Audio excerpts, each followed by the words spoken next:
it's doing that again. It's like, feels like it's right on everything. Hi, Deborah. Hi, Julie W. Hold on, let me get to YouTube. Be good. There we go. Okay. So sorry, late. Oh boy, been crazy trying to get some stuff done. I didn't get any of the building done of the new auctions. I'm going to try to do that tomorrow. Don't want to get bogged down on that. And it's just been so cold and raw and disgusting. Hi, Farm Wife. Hi, Barb Olson. So let's talk about this streaker at Disneyland on the Small World ride. Apparently took his clothes off, left them in a pile because he was high on drugs. And the passengers on the ride were videotaping with their phones and other devices. So, yeah, okay.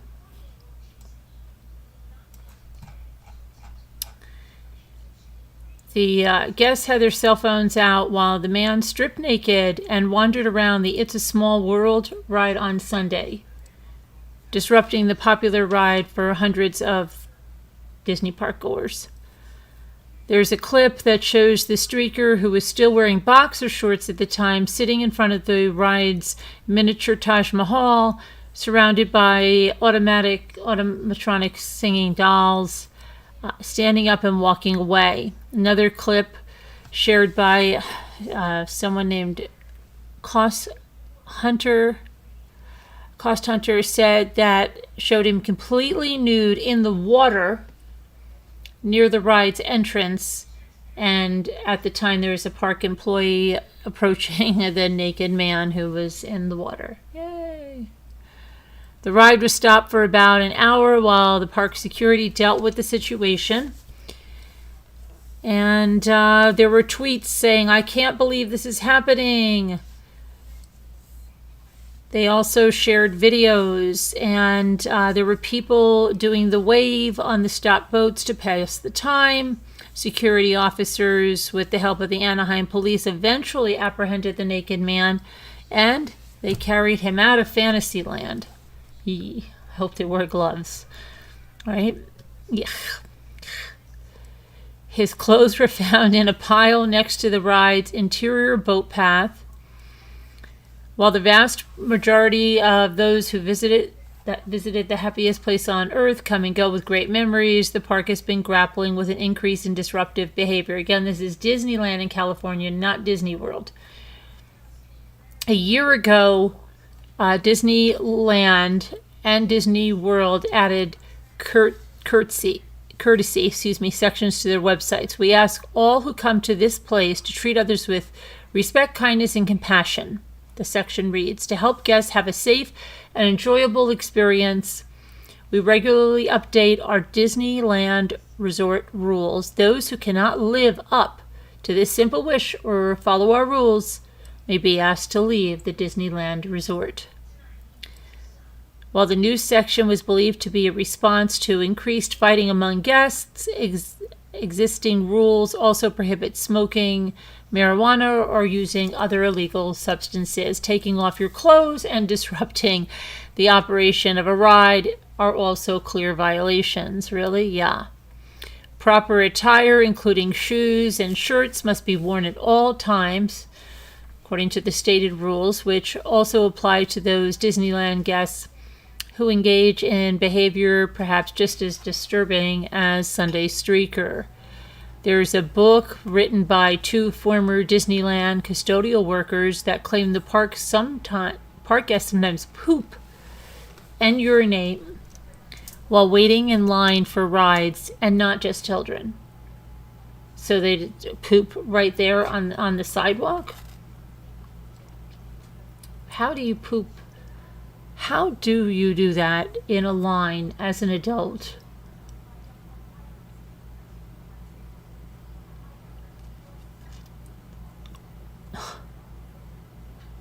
Cleaning the Kingdom, Insider Tales of Keeping Walt's Dream Spotless, Authors Ken Pelman and Lynn Barron say the practice is dubbed Human Code H by cast members. How frequently this occurs is hard to determine. One Disney World employee told the media that it happens a couple of times a month.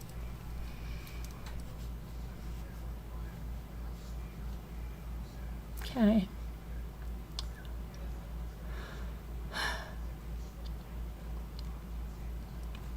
Let me go to Donna Adelson, please.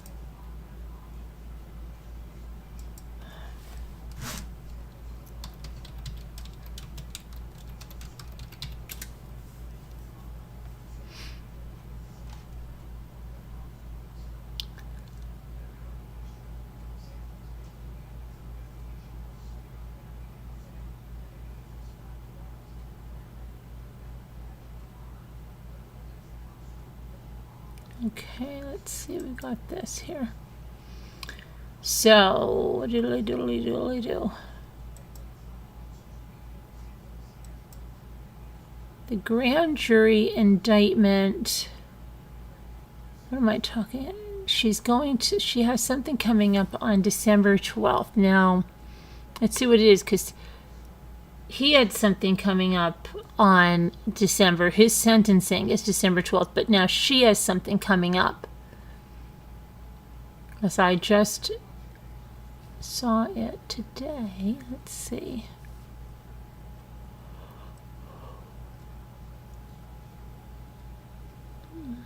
Don't tell me I'm going crazy.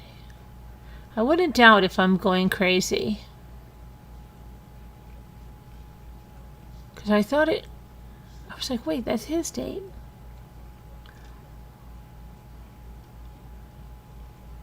Hold on a second.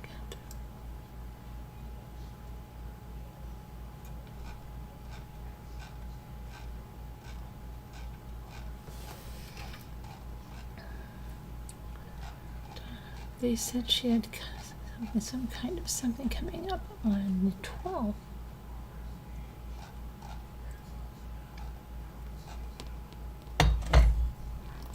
Let's see. Donna.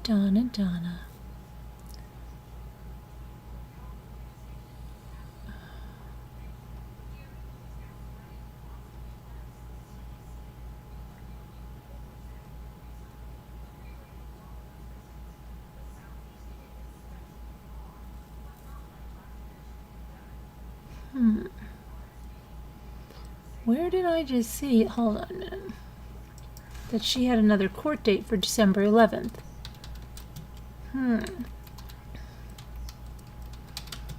December 12th.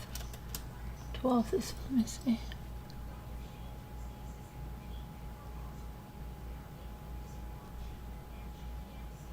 Charlie's going to be sentenced on December 12th. Okay. And thought that Donna hadn't. This is so strange. I could swear I saw something. Hang on. That Donna has a court date on the 12th as well. And I thought that's weird. That's when he's getting sentence. Let's see.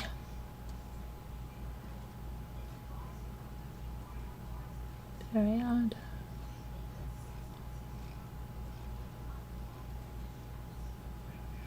And I'll find it after I get off here. Let me look at something over here. Oh boy.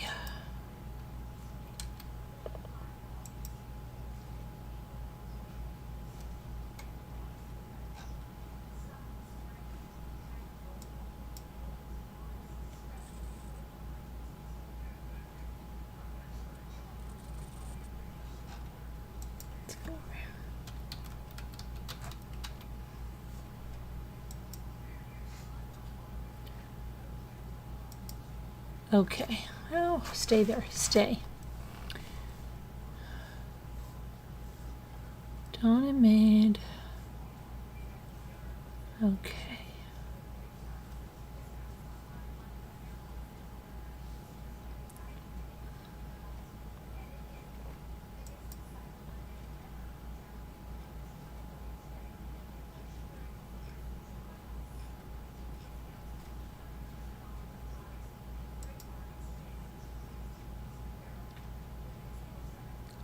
Donna.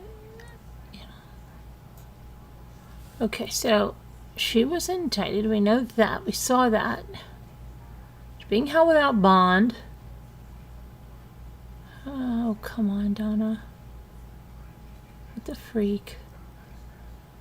Did anybody else see this, that she has another court date on the 12th?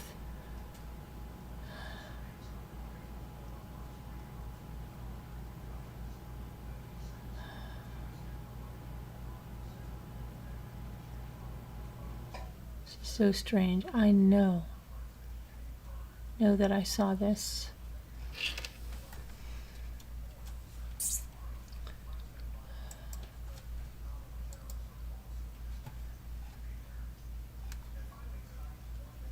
All right, well, I guess forget it, because I'm not gonna find that. I don't know. Let me grab this. I swear she had a different date. Let's get rid of that. And I thought, well, that's weird, because what she thought that was already taken care of. Never mind. Never mind. Ridiculous. Okay. So, and I'm already, I don't know, gosh, I already feel tired. What the heck is, I don't know what is going on.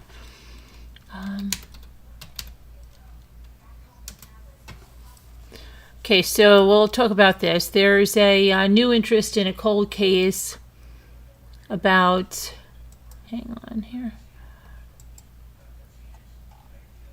a missing boy, teenage boy in Georgia. I don't know if you heard this one. Hi, K-Rocks. And I got to do your video too. I'll hopefully do that tomorrow. I do have a very important, let me see what time my meeting is tomorrow. Oh my gosh. I have a, let me just see here. What is it?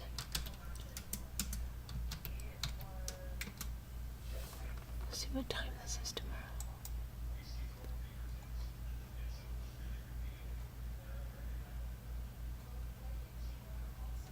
What time is it? What the freak time is it?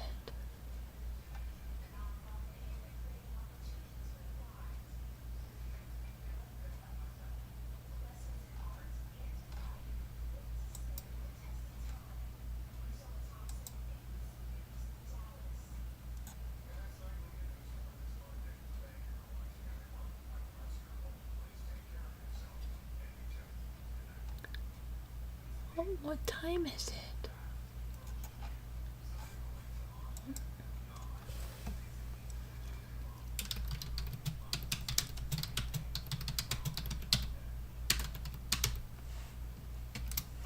Okay. All right, so let's see.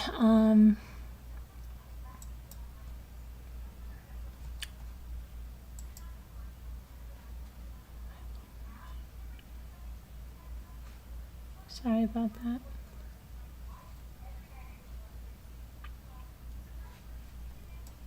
All right, so let's go back on and put this over here.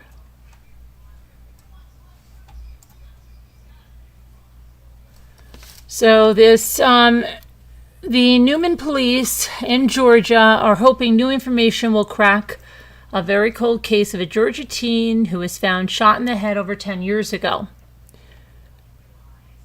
From the Newman Police Department, 17-year-old Blake Chappelle, who vanished on October 16, 2011, was found murdered 2 months later. In a video statement last week, the Newman Police Department directly addressed an anonymous source who sent 2 letters containing investigation details over the years. Police believe the same person wrote both letters and could be the key to solving the case. In 2011, we received a letter with an anonymous tip. Several years later, we received a second letter. It's our belief these letters were written by the same person. On the night of his disappearance, Chappelle attended a homecoming dance at East Coweta High School. He was seen that night walking in Summer Grove subdivision in Noonan. Police found his body on December 18th, 2011 in Noonan, not Newman, I'm sorry. An autopsy confirmed he was shot in the head. Investigators say Chappelle was found face down in a neighborhood creek wearing only his underwear. Chappelle's mother, Melissa, believes the tipster will ultimately do the right thing and come forward. So there's a press release here by the Noonan Police saying this. On October 16, 2011, 17-year-old Blake Chappelle was reported missing in Noonan, Georgia. His remains were discovered on December 19, 2011, and it was determined that a homicide led to Mr. Chappelle's death. An investigation commenced in which leads were carefully investigated but did not result in an arrest. As we approach the 12-year anniversary of this homicide, the Noonan Police Department remains committed to investigating any and all leads, including re-examining all previous leads. We are determined to solve this homicide and have increased our investigation by adding another detective to this case. A thorough review of the homicide led the Noonan Police Department to identify additional steps to ensure this case is solved. We appeal to the public to contact us if you have any information regarding the homicide of Blake Chappelle. In 2011, we received a letter with an anonymous tip regarding the case. A second letter was received several years later, and it's our belief that both letters are from the same party. We appeal to the sender of these letters. You may continue in your anonymity, but we would greatly value the opportunity to verify the information we receive from you.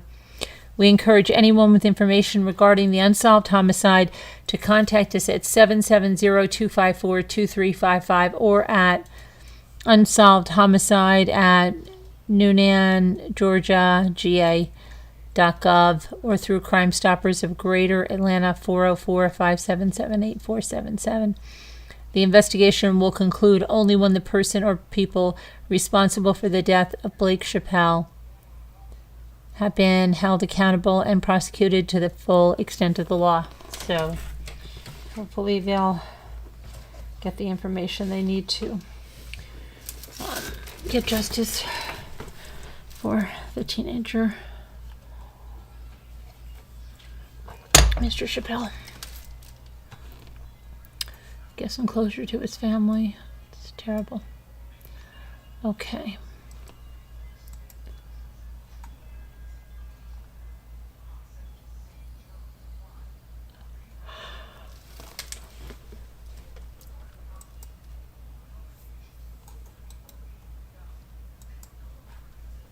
Next, we have a missing man's body that was found in a vent after a foul odor was reported. Please go over there. Please go over there. There you go. There we go. Okay. So a body was found in a vent at a community college on Sunday, and it's been identified as a man who vanished last month, according to the Michigan police. Jason Thompson, 36 years old, was discovered dead in the ventilation system in the Macomb Center for the Performing Arts as police investigated the source of the foul odor. Officials say that Thompson was last seen by his family on October 25th, and he was reported missing to Sterling Heights Police on November 1st. There is no reason to suspect foul play, says Macomb College Police Chief William Levins. Officials have not disclosed why they believe Thompson was in the ventilation system. The Macomb Daily reported that an event scheduled at the Performing Arts Center went as planned. Thompson's cause of death remains under investigation. Strange.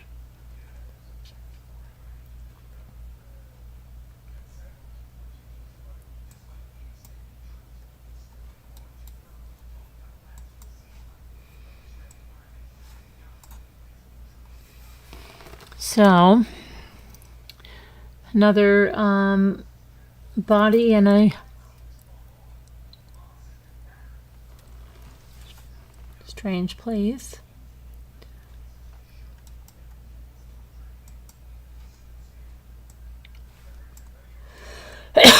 Excuse me.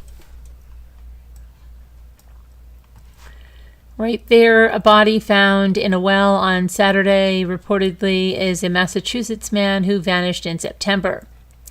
Keith McKechnie, 45, had left his home in Avon on September 7th. McKechnie's brother and cousin and relative recently used a GoPro camera to search a well on the property, leading him to spot something that made him call 911. Avon police say they previously searched the well for McKechnie.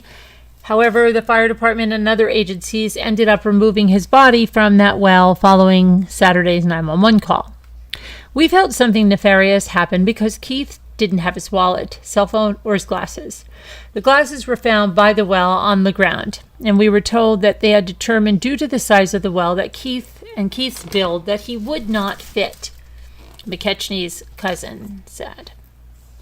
After his disappearance, McKechnie's family said that he had undisclosed health issues that made him not want to be approached.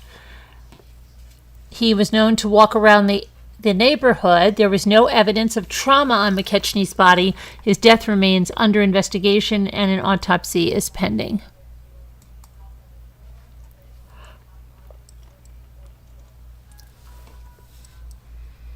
Okay, let me see if they found this woman. I don't know. Let me see if they found her because... Did they not find her? Authorities are searching for a California woman. Let me make sure that because they found another girl that was missing. So I don't know if this is... Let me see if they found her.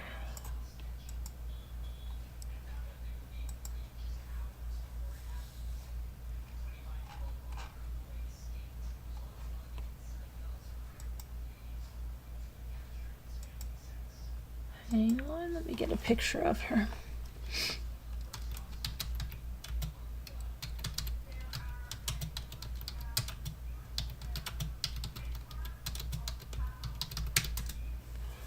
Okay.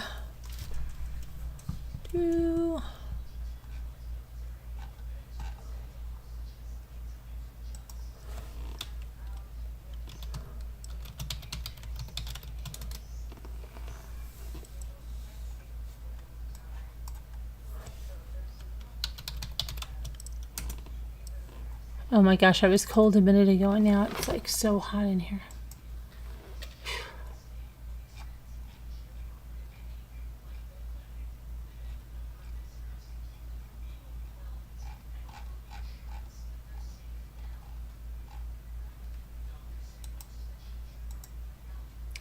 Okay, so we'll put this up here.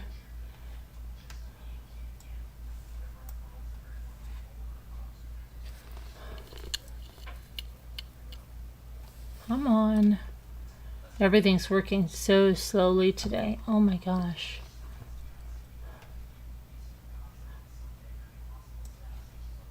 Come along, go over there.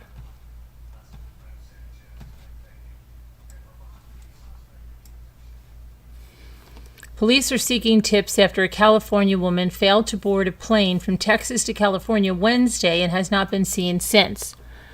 Danielle Becker Friedland, 36 years old, checked her baggage at Houston's George Bush Intercontinental Airport on Wednesday night, but never boarded the plane. According to loved ones, she was scheduled to fly to San Francisco.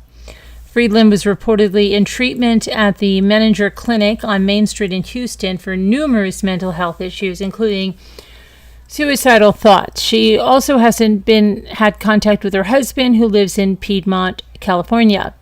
Family friend Will True said that Friedland made so much progress while in treatment program. They released her on November 22nd so she could continue treatment in her home state. Over that time, with diagnosis, therapy, and medication, she has had remarkable progress to the point that the clinic was ready to discharge her and send her home to her husband and her 2 young boys, 2 and 5, in California and have her continue treatment there.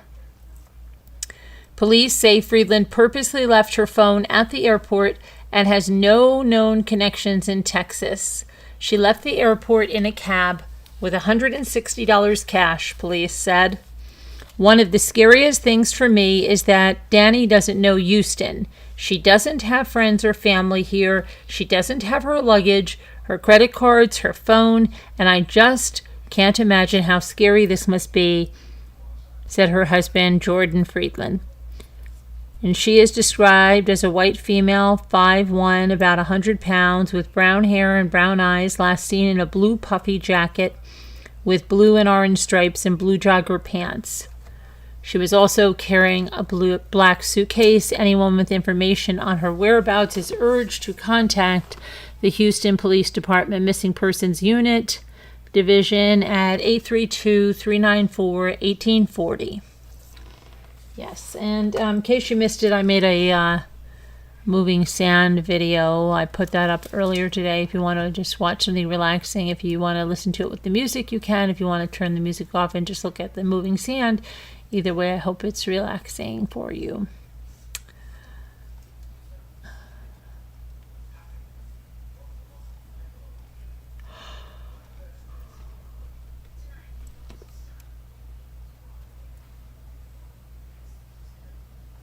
There's not too much going on here. Let's see what else is going on. Oh.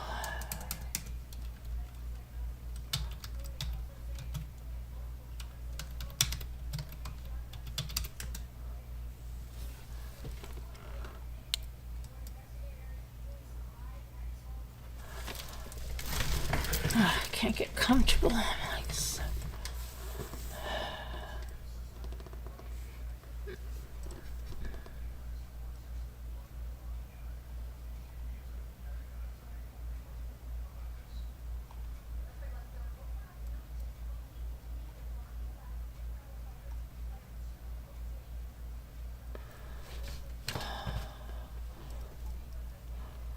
Okay. What else do we have here? Tilikum. I know Tilikum. That was from Blackfish, right? What'd they say about Tilikum?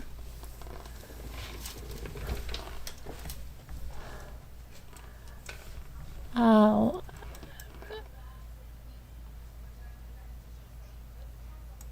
Tilikum. Did you guys watch Blackfish?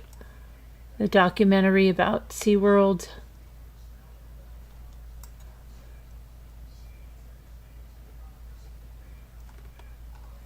I've been seeing this about, that's a crazy thing, and especially when that whale brings that one trainer. Does he kill that one trainer? And bringing her down, like grabbing her foot or something. That made me so uneasy watching that. Let me see here. Hang on. I'm trying to get this. This woman looks so familiar too.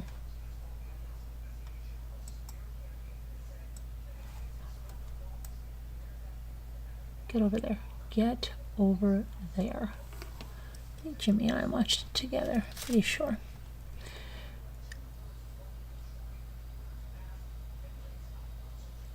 Okay, let's see.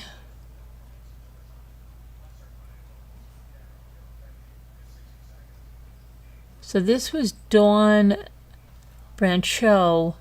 She knew she wanted to be an animal trainer and wanted to work at SeaWorld, although working at SeaWorld was the end goal for Dawn. It didn't mean she was destined to earn a spot with the park as soon as she left college. Okay, she needed some experience to show SeaWorld that she was serious about working with the orcas, so she got a job at Six Flags Great Adventure. Then she landed the spot with the park's New Jersey branch, where she spent most of her time working with dolphins. And it didn't take long to notice that Dawn was an animal lover, and the experience put her one step closer to her ultimate goal. She spent 2 years at Six Flags, and she was finally offered the chance to work at SeaWorld.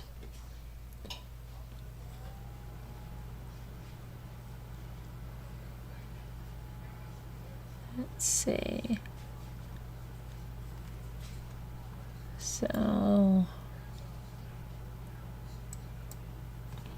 this is some of the stunts. Over there.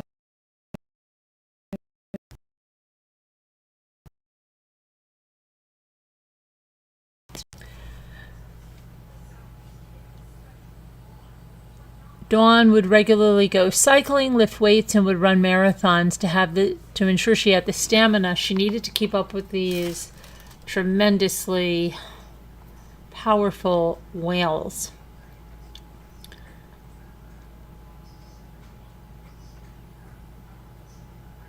She was very confident, and Tilikum and Dawn were a great pair. They spent a lot of time working and performing and doing the shows together. Reports differ of what happened during Dawn's show with Tilikum. No one's entirely sure what happened during this show.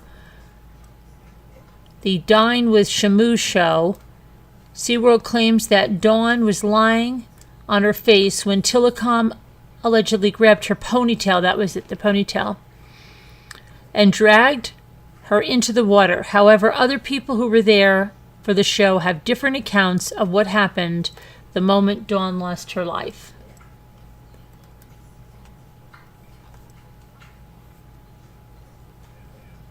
Let's see what happened here. So grabbed her ponytail. Wow. Scary, because you're with those animals, right? And they're like, oh, they're so sweet and everything. They would never do anything. But they're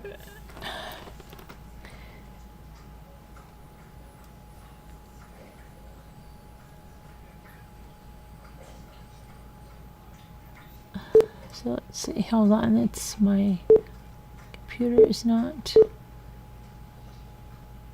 Many in the audience claim she was pulled under the water by her arm instead of her hair. Whatever it was, people instantly knew something was terrible and something really bad was going to happen. In a second, Dawn had gone from putting on an incredible show to finding herself in a fight she was not going to win.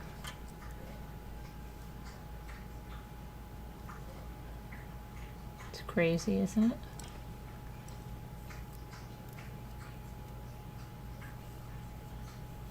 So some people say she pulled under by the ponytail, others by the arm. Whatever it was, she was pulled into the water. She was already drowning as the orca began to throw her body around in the water. By the time they managed to get Dawn's body back to the surface, they realized she had a severed spinal cord, a fractured jaw, broken ribs, and dislocated joints. To make matters worse, Dawn had been scalped and eventually succumbed to her injuries. Wow. SeaWorld had no choice but to face the backlash that came its way, as there was nowhere to hide. Dawn lost her life in front of so many people, and it marked a significant moment for SeaWorld, as they quickly banned trainers from getting in the water with the orcas. The idea of a tragedy happening again was too much to handle.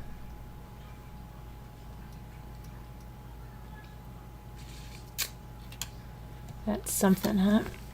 Oh my gosh.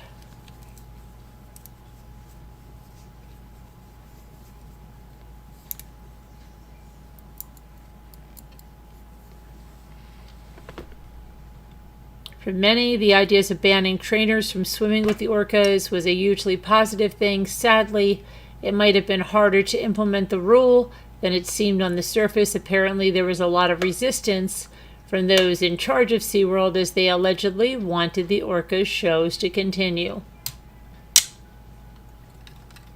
I wonder if any of the trainers themselves wanted to still swim with the orcas. You know, like, just sometimes trainers are like, oh no, that's just freak thing or whatever. The supposed reason for it all was because the whale shows have been a star attraction for years, and losing them could potentially hurt SeaWorld as a business. After the tragedy of losing Dawn, the public started to think before heading to SeaWorld, and they were reportedly worried that no more orca shows would put people off even more.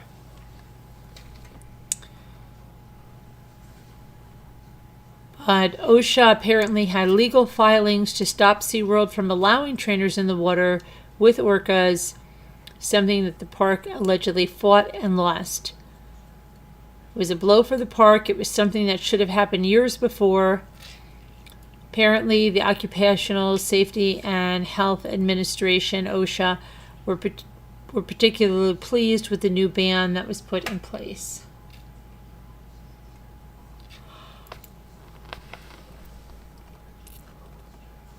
OSHA had supposedly spent years trying to force SeaWorld to abide by stricter safety protocols, but was always unsuccessful. And that was until Dawn lost her life. Although it was a significant tragedy that resulted in one of the worst outcomes, Dawn's passing meant OSHA could finally make... Excuse me.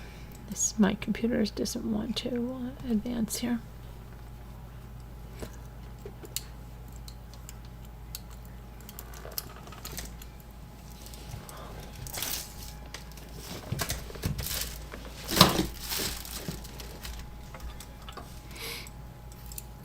Okay. Make working at SeaWorld safer for everyone included. Losing Dawn was about to affect SeaWorld more than the park likely imagined. On top of everything, OSHA came down hard on the park, and they fined SeaWorld for breaking the safety protocols, and claimed 7 months after Dawn's death that the park willfully endangered employees and had intentional disregard for safety. SeaWorld was fined $75,000. Well, that's like a drop in the bucket, doesn't it? However, the park fought back, allegedly stating that OSHA didn't have the knowledge of the safety requirements that went with working with the animals or have any evidence to back up their reports. OSHA ultimately withdrew one of the citations, reducing SeaWorld's fine to $12,000 by order of the judge in the case. The fallout of the tragedy at SeaWorld saw the park claim they had no idea working with orcas was such dangerous work. Sadly for the park, the judge wasn't buying it.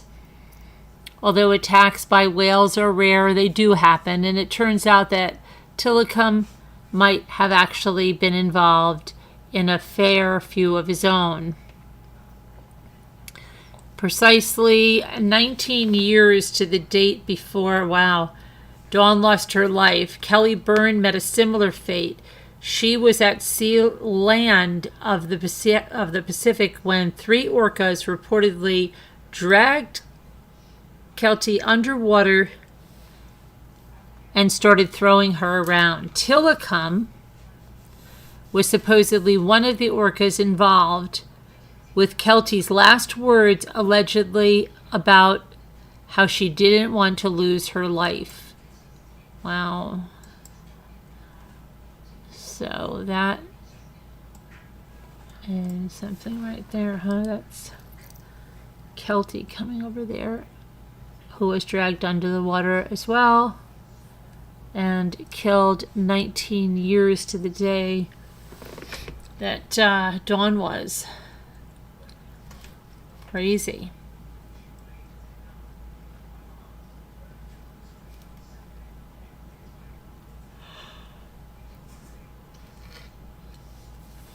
That's crazy.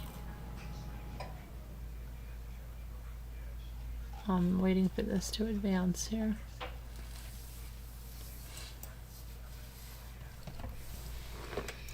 To look this up. It's been a while since I've looked this up.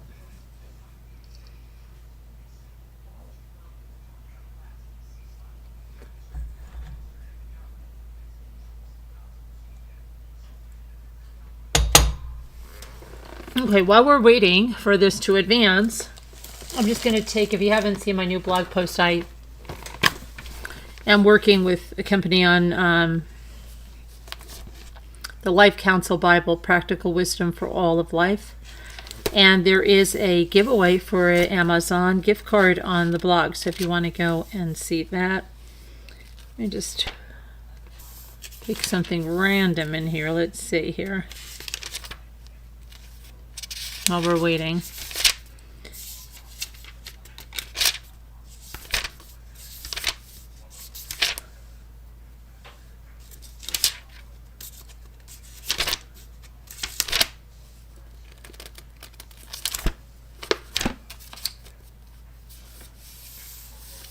Okay. Still waiting for this. Unbelievable.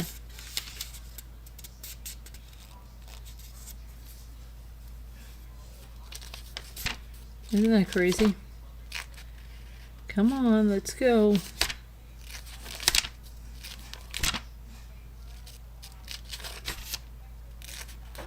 This is crazy that it's taking so long. I don't understand. I don't understand. Oh, there it goes, finally. Oh my goodness. Oh my goodness. Okay, so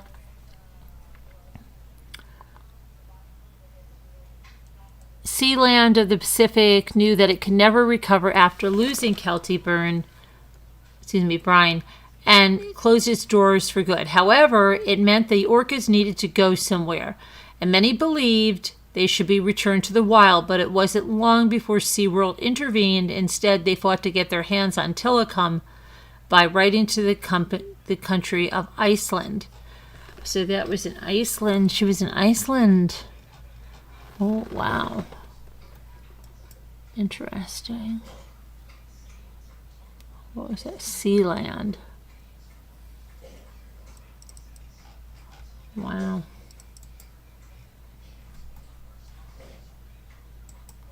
I can't believe how this is.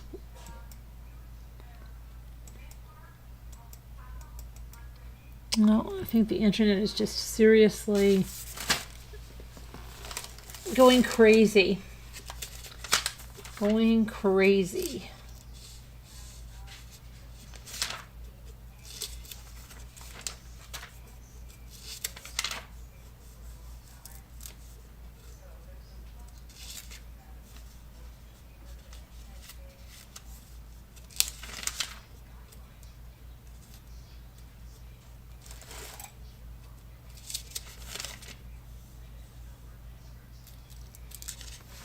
Start to go. Yes. Okay.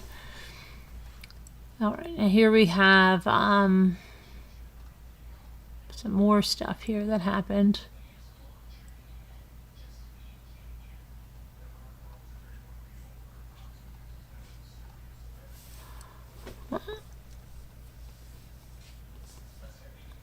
Okay, so they writing to the country of Iceland. It's sad that SeaWorld spoke to the Minister of Fisheries in Iceland, where the park explained that releasing Tilikum into the wild would negatively harm the nation's fishing industry. The minister seemingly agreed with the park's worries and ruled no orcas should be returned to where they were captured, leaving SeaWorld free to claim Tilikum as its own. By the time Dawn lost her life, she could have been the third person to pass away at the hands of Tilikum. It seems there was another victim in it all. Daniel Patrick Dukes was found to have passed away, but things were a bit different. It turned out Daniel didn't work at SeaWorld and merely hung around. Apparently, he waited for the park to close its doors before jumping into the pool to swim with the orcas. Daniel wasn't discovered until the following day, and they were already too late. The coroner's report later claimed that Daniel's body had been mutilated, with Tilikum potentially biting off and eating his private parts, as they were never recovered. Yikes. Daniel Dukes losing his life could have been a significant blow for SeaWorld. That was until the park seemingly discovered a way to get attention away from Tilikum and onto Daniel's personal life. For one, the park made sure the world knew he didn't work for SeaWorld, and instead that he snuck into the orcas' pools of his own accord. To SeaWorld, this meant the orcas were a threat. To SeaWorld, this didn't mean the orcas were a threat to people. The park also claimed the staff had seen Daniel spying on young girls the day he passed, and he was talking to himself and lacked personal hygiene. To make matters worse, stories focused on Daniel's life as a petty thief, taking attention away from Tilikum's attack. There is a chance that Tilikum has ended more lives in captivity than any other orca. He is behind plenty of people at SeaWorld losing their lives, but he's not the only one to be involved in a grisly attack. Alex Martinez is another person who lost his life to one of the whales, but this time it was in Tenerife. Okay, let's see. The orca in question was called Keto, and he was leased to the park by SeaWorld. To make matters worse, Alex lost his life just 2 months before dawn, although the park claimed it was an accident, and an autopsy showed there was a high level of violence as Alex suffered tears to vital organs, compression fractures, and bite marks. While Dawn's passing wasn't the first to happen at SeaWorld, it was the final nail in the coffin for the park.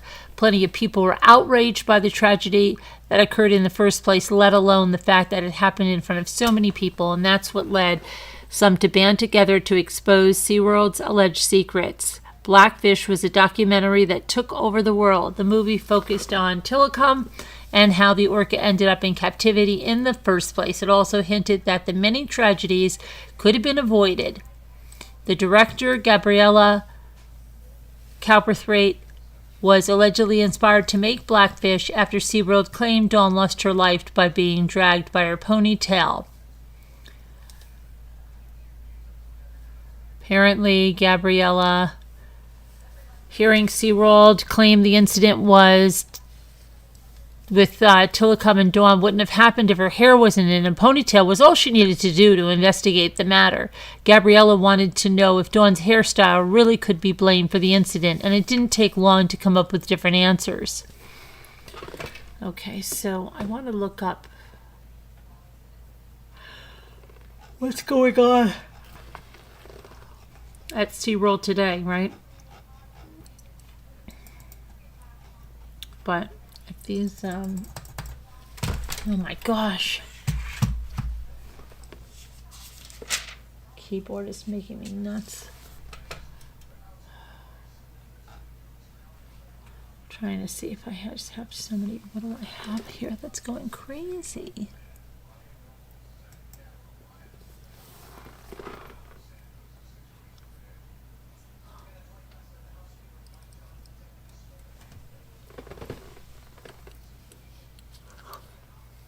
Sorry, I'm just waiting on this. Let me shut some of these other windows down here.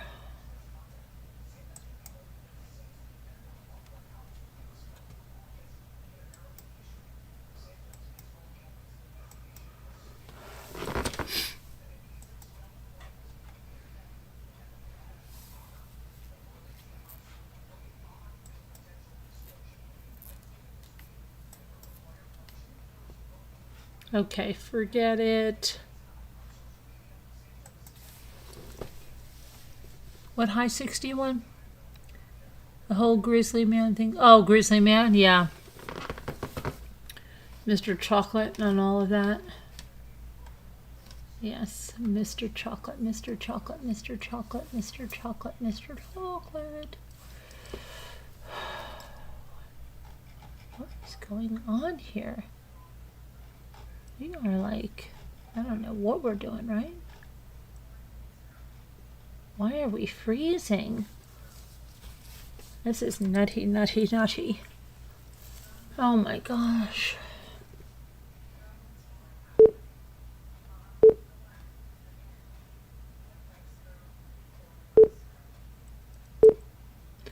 It's on freaking life support. Hey, my coffee is black. Hi. My computer's on life support. You hear the little beeping and beeping and beeping. Yeah, it's on life support.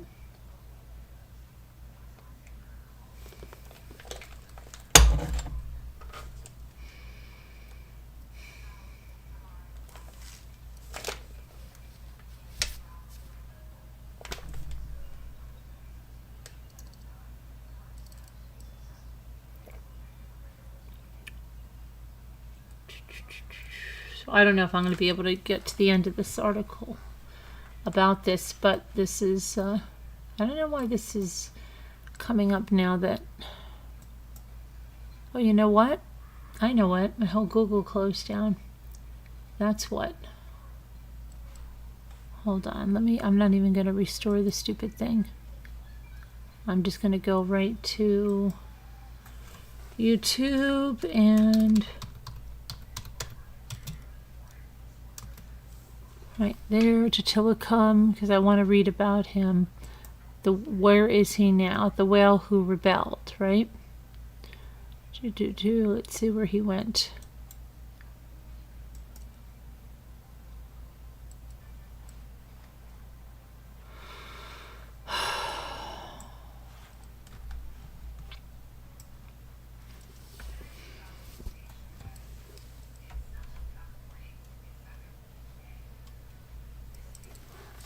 Okay.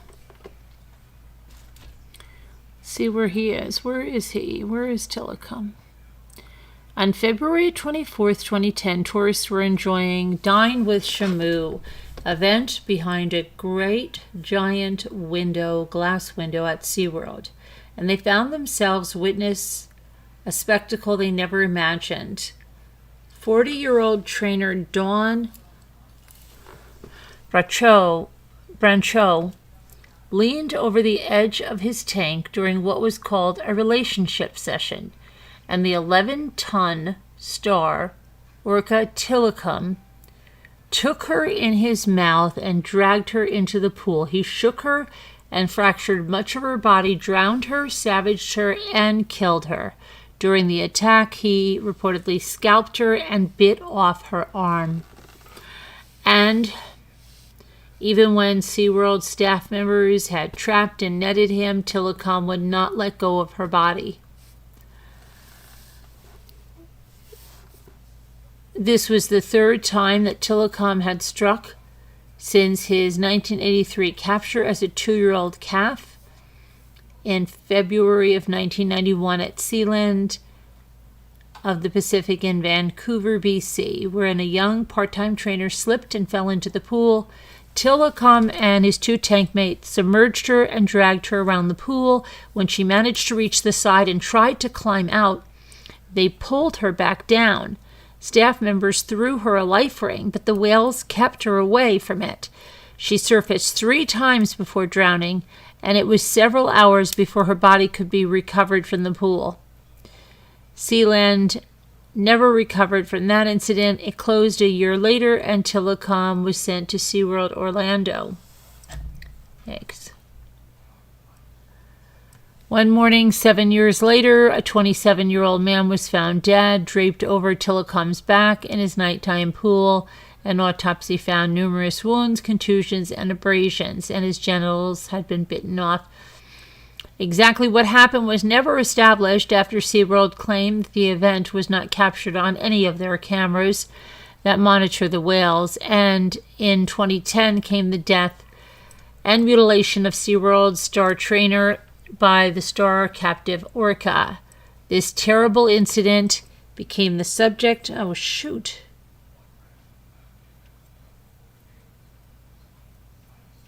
Oh, no.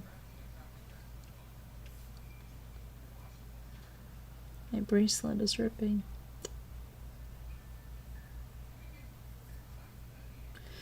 Okay. Became the subject of a book, Death at SeaWorld, and a documentary, Blackfish, which has led more and more people to question the ethics of keeping these apex predators in concrete tanks. So, yeah, let's see. Now, where is Tilikum today? Let's see where he is today. Where is he?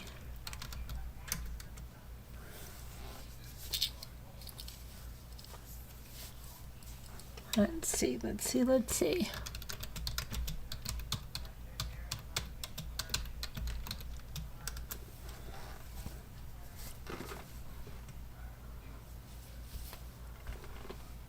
Okay. Oh, he's dead.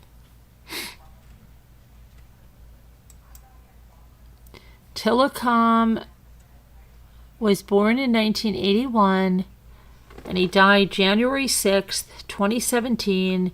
Nickname was Tilly.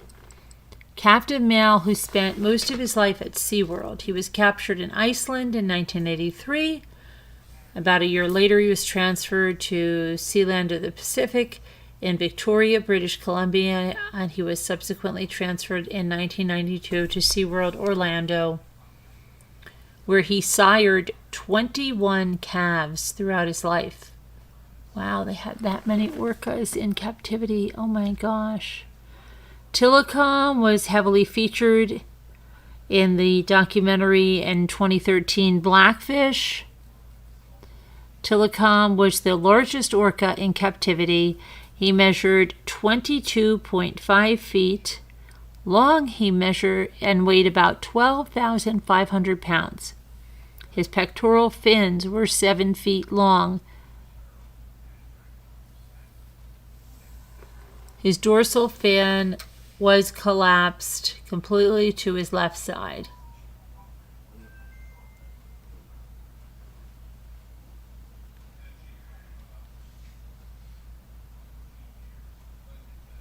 Okay, so what happened to him? Tilikum sired 21 offspring in captivity, 11 of which were reportedly alive in November 2013. While at Sealand of the Pacific, Tilikum sired his first calf when he was about 8 or 9 years old. His first son was born to Haida II on December 24th, 1991. Just a few months prior to the birth, Tilikum was involved in the first incident involving a death.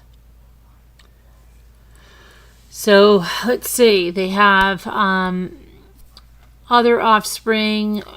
Well, there's 1, 2, 3, 4, 5, 6 that are dead.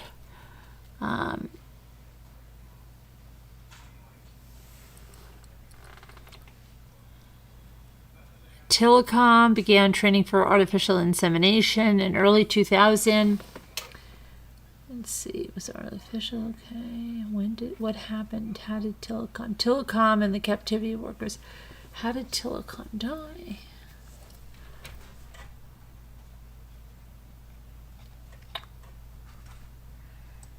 What do you tell us?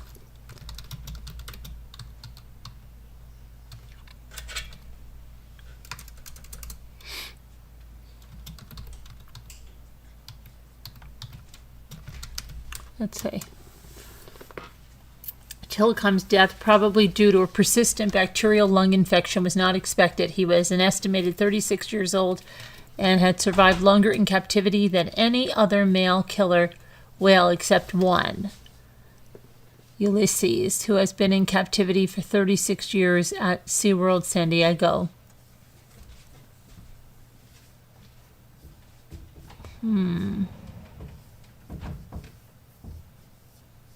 On January 6, 2017, SeaWorld announced that Tilikum had died early in the morning. The cause of death was reported as a bacterial infection.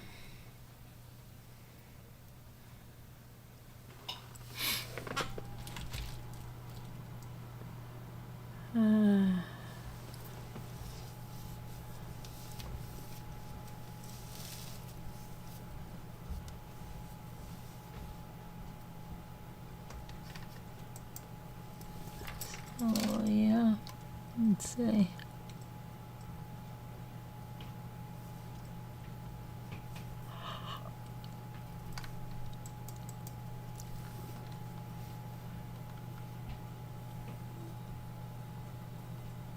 Okay, so that's that about that. Now let me go. I'm not even have YouTube open. I don't have anything open, and that's not good, right? No.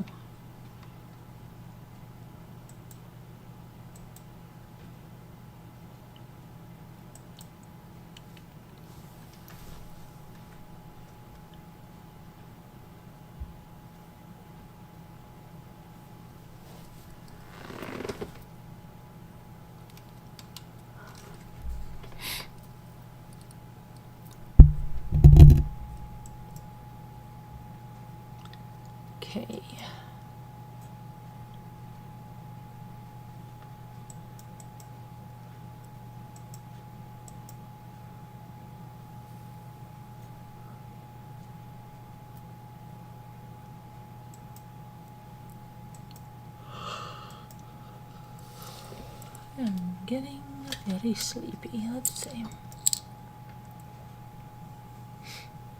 Here we go. So, MRB, have you ever been to SeaWorld? I most certainly have been to SeaWorld. Yes, I have. I most certainly have been to SeaWorld, and I have seen the orcas. They are no longer performing there, is what I believe, right? Right. Your kids are all grown up now? Thai 61? Okay. What do you... Did MRB ever... Yes! MRB went to SeaWorld. I think I have, souvenirs to prove it as well as pictures. MRB went to SeaWorld.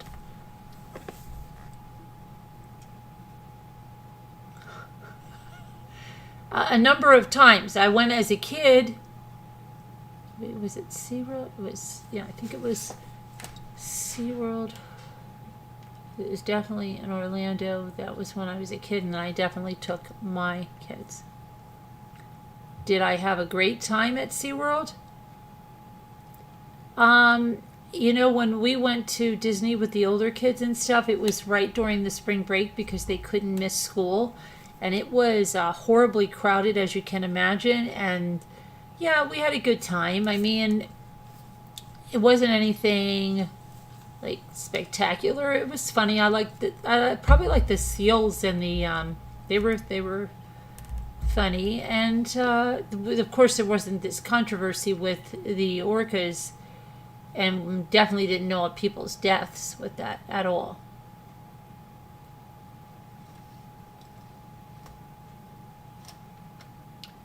You know a few people who worked there over the summer? I remember like Free Willy. Remember Free Willy? I remember, because I guess maybe a little bit of Free Willy. I think Free Willy came out after we went. But,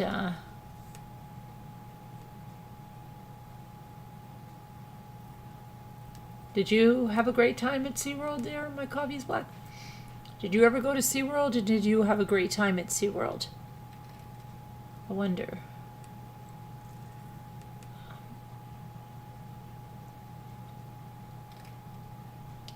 SeaWorld in San Diego was nice at the time. Not sure how it is now. Yes, Free Willy. Free Willy, and the woman that was in Free Willy, I think she was the woman that was on This Is Our Life or something, or that was like one, had not Adam Arkin, and had the other Arkin in it, the younger one. It was on for one season.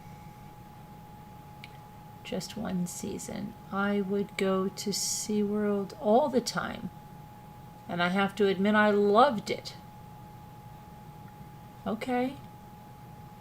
I like the Georgia Aquarium. I thought that was really good. And I have a picture of Luke, oh my gosh, at the Georgia Aquarium. I cringe. We got there, you know, as members of the media with my blog, which... You know, I'm not, but we did. And Luke was 2 years old, and he was attached to this blanket.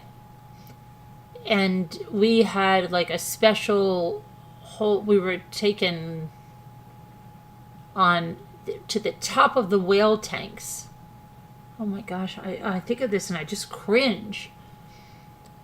We were taken to the top of the whale tanks, and it was open on top. So we're there, Jimmy and I and Ethan as 4. Luke is 2. And Luke has this Winnie the Pooh blanket that he carried around that, so he was like Linus. And it was almost going in the whale tank. And when I think about it, and the whales were right on the top. They weren't the killer whales. They were the, I believe it was the sperm whale, or I have the pictures and the video. It was scary. Yeah, blanket.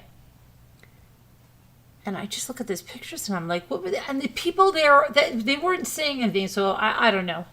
It scares me. I just think back on some things and I just get so scared. Scared. Yeah.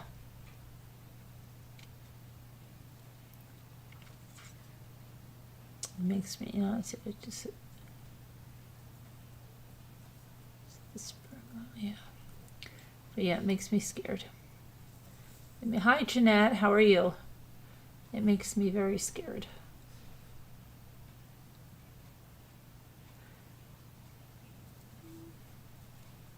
Maybe, yes, I see what you're saying.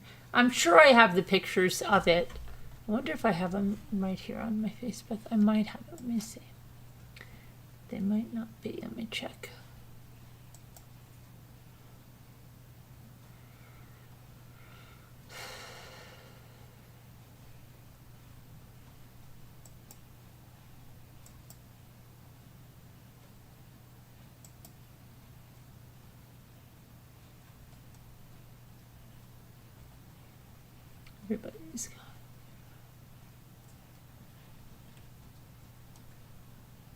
Everybody's got their everything decorated. I've got to go for my colonoscopy in a few days. Fun times. Okay, let me see here.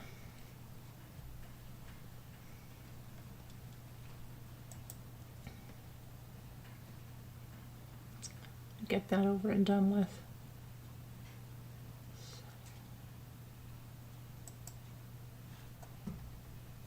Photos, let's see, albums.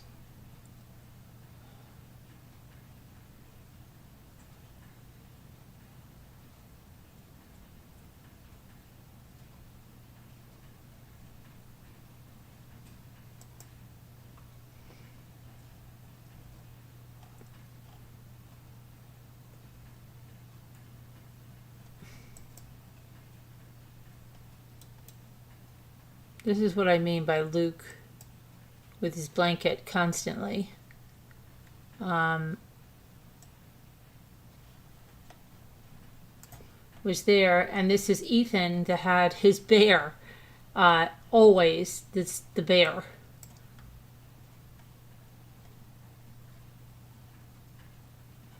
But Luke carried that blanket everywhere.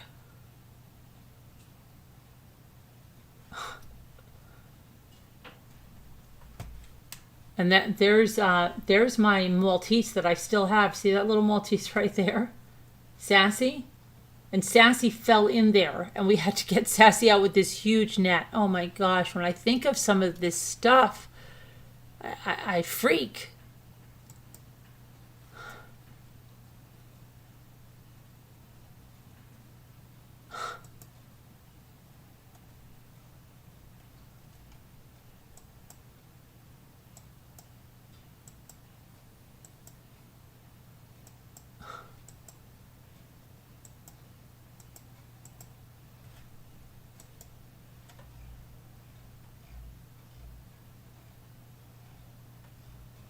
See if I have the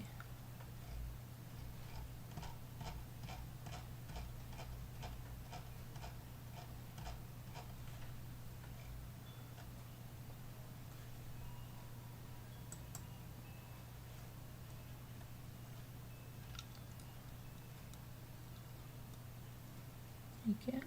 Heck is the other piece. So this would be okay. Aha, this must be on this one. Let's see.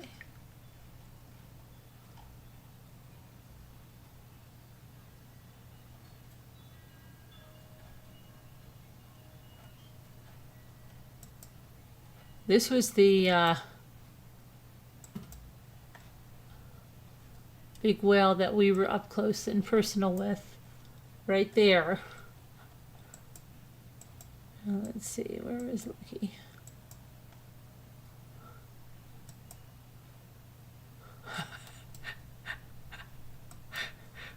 Here was Luke. This whale got him. This whale right here. Look at that. And there's Ethan with his bear.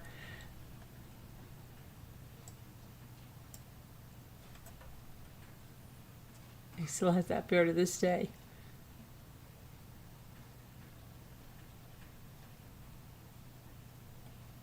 Let's see if I have where we were at the top of the tanks.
She's one of the ladies that took us around explaining to Luke about the whales.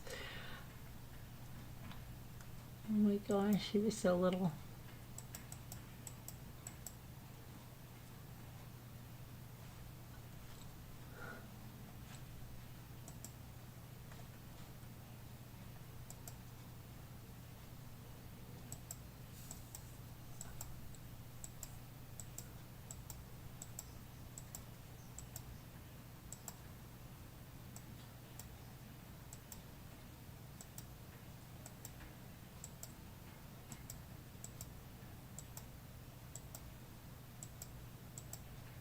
Anyway, yeah, that's the whale story.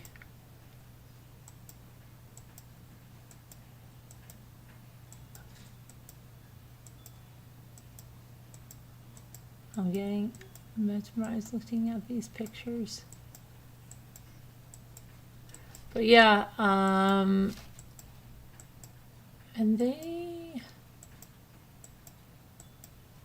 Georgia Aquarium is very nice. Lots to see there. Tunnels and these guys.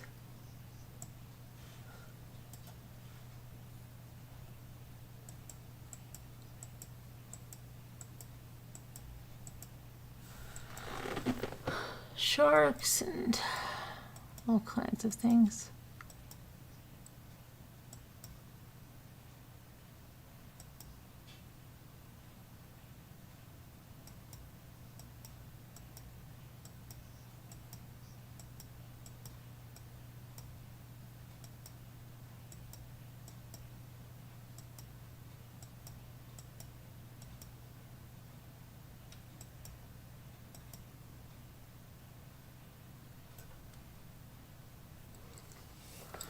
Anyway, that was that. This is now, let me get back to the chat. You love those? I have got lots of pictures. I took a lot of pictures at the aquarium. There was a lot of really fun pictures.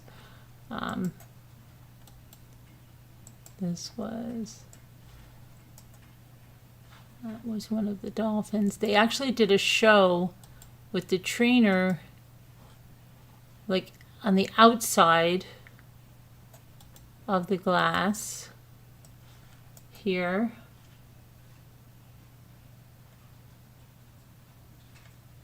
There's me standing right there. See me? I'm taking pictures with my camera right there.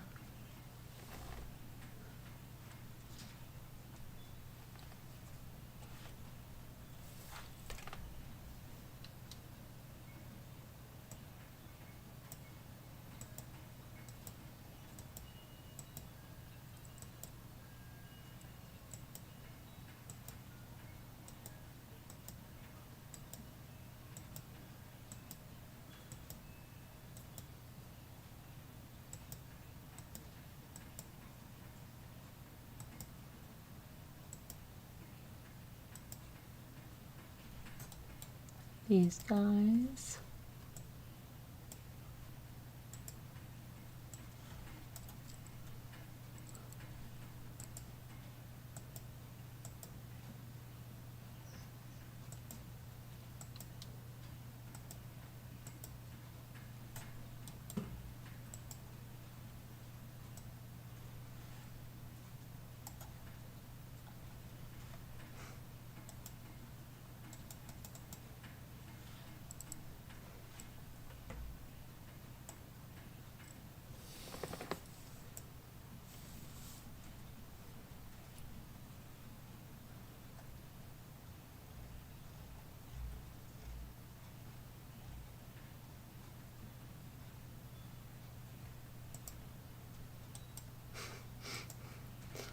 I like this one. It looks like he's smiling.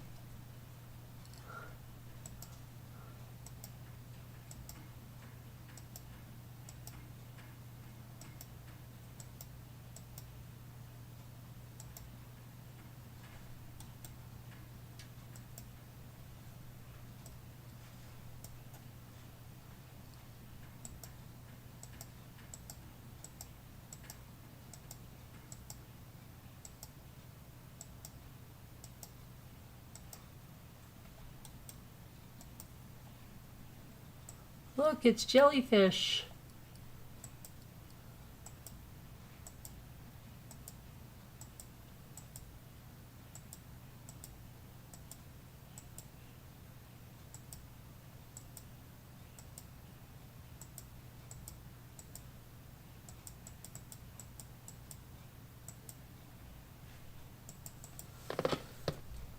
This is outside in Atlanta.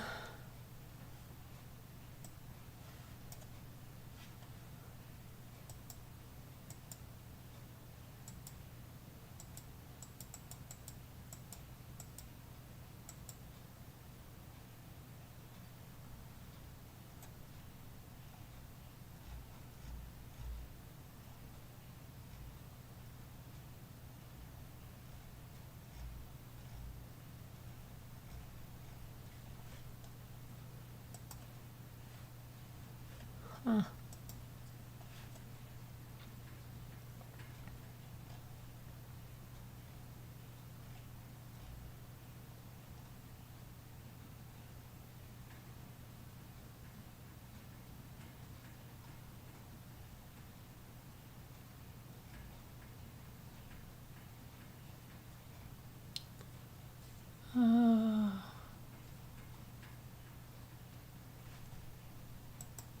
Okay. Anyway, that's that, right? That's that.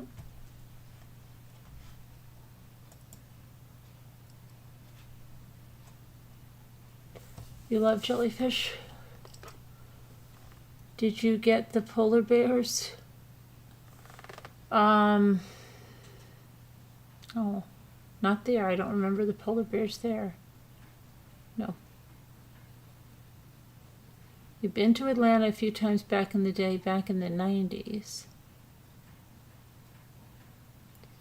That camera was, that one was probably one of my first Rebels. After that, yeah, that would have been one of, that would have been,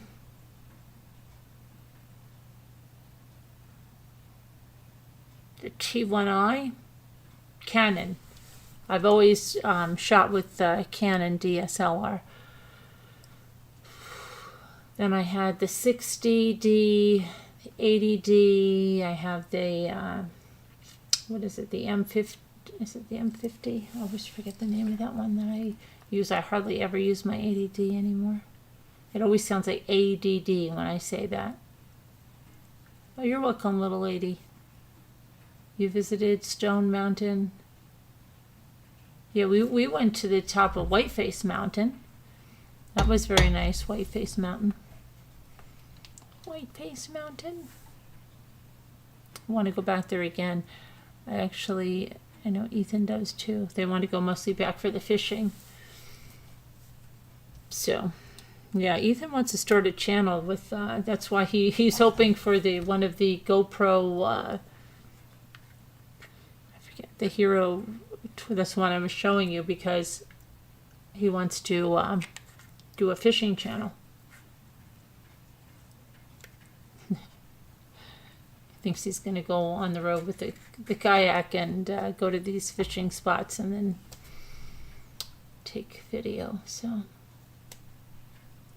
let's see. But anyway, what else is going on? Not too much here. Not too much. With lots of projects I've got to get done.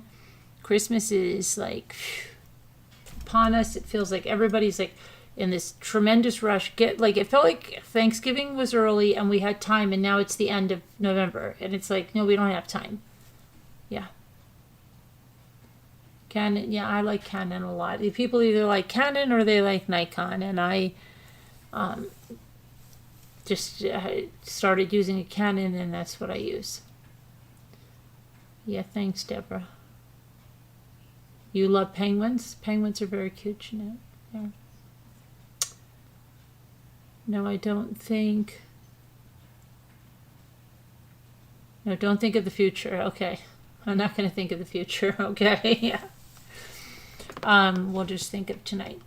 Did the to the people in that were in the Zoom, did the Zoom close out? Because it probably did, right? It probably did.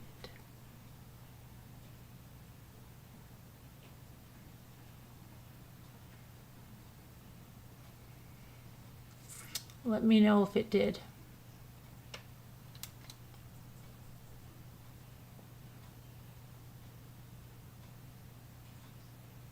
I have my bag of ribbon behind there. That's my bag of pink ribbon right there.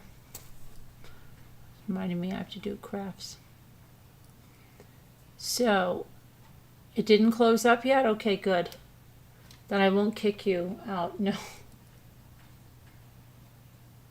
I have a bunch of,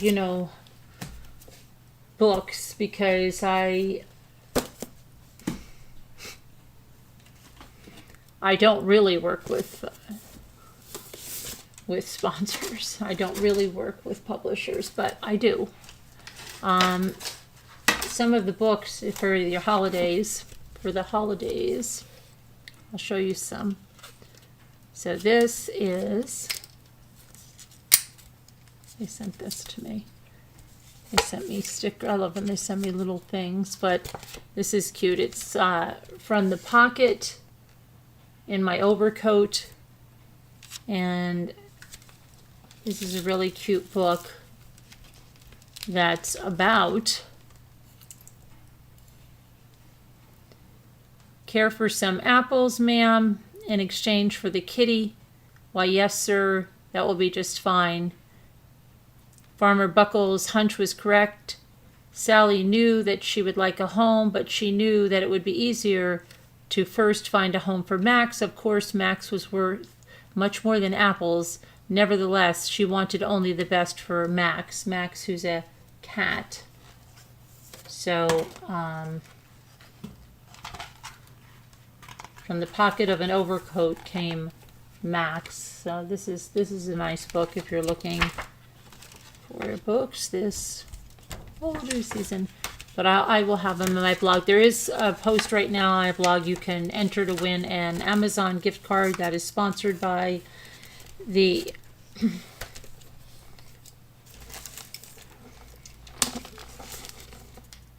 Life Counsel Bible. You can read more about this on the blog and enter to win the Amazon gift card. So let me just put this here and I'll show you what else I have.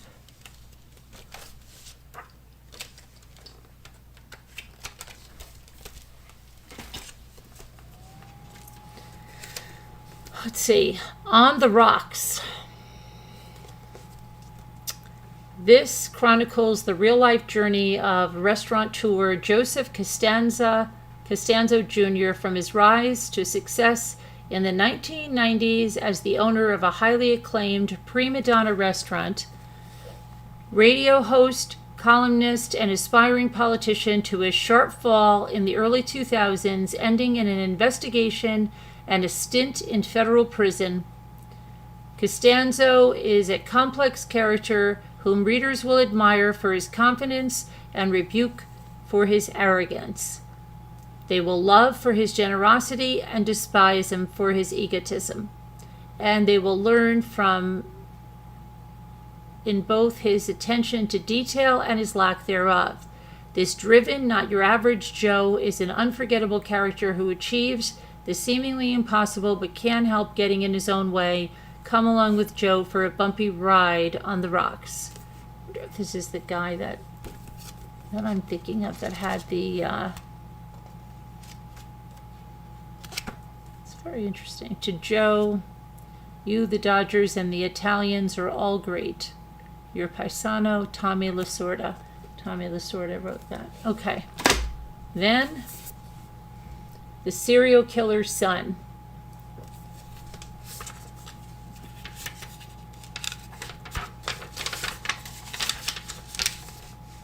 Serial Killer's Son. And it says, you are cordially invited to hell. Change your last name, be forgettable, take comfort. Serial killing is not hereditary. Not usually, anyhow. Never contact your parents, whether on death row or elsewhere. You are messed up enough. Choose a dull career. Run an ice cream parlor, for instance. Do not fall in love. Sooner or later, they will ask to meet your mom or dad. Trust no one, not even her. Do not get married. It cannot end well. Keep what you know to yourself. You were just a kid after all. Do not return to your boyfriend's home. No one has forgotten anything. Survival tips for readers. Watch your back. Lock your doors. Be courteous to everyone. Yes, everyone. This is your only warning.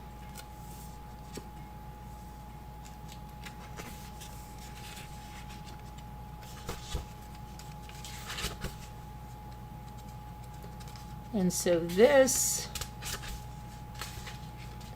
is Michael Liebling. He's a World Fantasy Award finalist whose short fiction has appeared on the Magazine of Fantasy and Science Fiction. Let's see. He lives on Montreal's West Island with his wife Pat and a big black dog named Piper. Among other things, he claims to be one of only a handful of North American authors who has never owned a cat. You can find out more about him at michaellibling.com, where he has been known to blog on occasion, or feel free to track him down on social media. So that's another one. It's a little creepy, yeah. And then we have this one, Gameness. Land on your feet, not on your feelings. We often hear the cryptic question, got game, but gameness isn't just about sports. It's about life. It's a person's ability to live beyond the inevitable problems and pains that threaten to derail us all from our fullest potential. It's realizing that God didn't put us on earth merely to survive, but to take charge of our lives. Gameness means living each day with a never quit mindset, resoluteness to a purpose, a fighting spirit, and the will required to act beyond our feelings. What is it about those who face life's biggest heartaches and find a way to bounce back and turn setbacks into breakthroughs? They found the secret of making life work. And in this book, David Dennis explains the secret to all of us. These aren't academic concepts to David. He has lived them, refined them, and now he's imparting his wisdom to the rest of us. Buckle up, hold on tight, and be ready to be challenged like never before.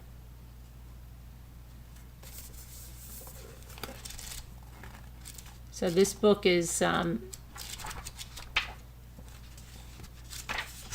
read some of this book, and it's got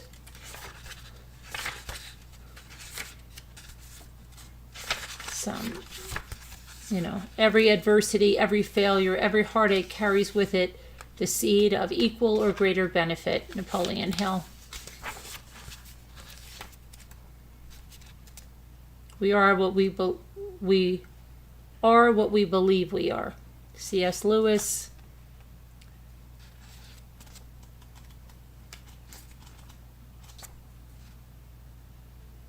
Sometimes our problems don't require a solution to solve them. Instead, they require maturity to outgrow them. Steve Maraboli. And chat is kind of slow. Yeah.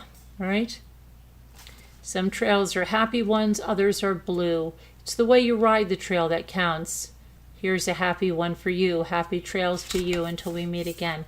Okay, that's that one. And so we did On the Rocks. That right, serial killer. What was this one? Oh.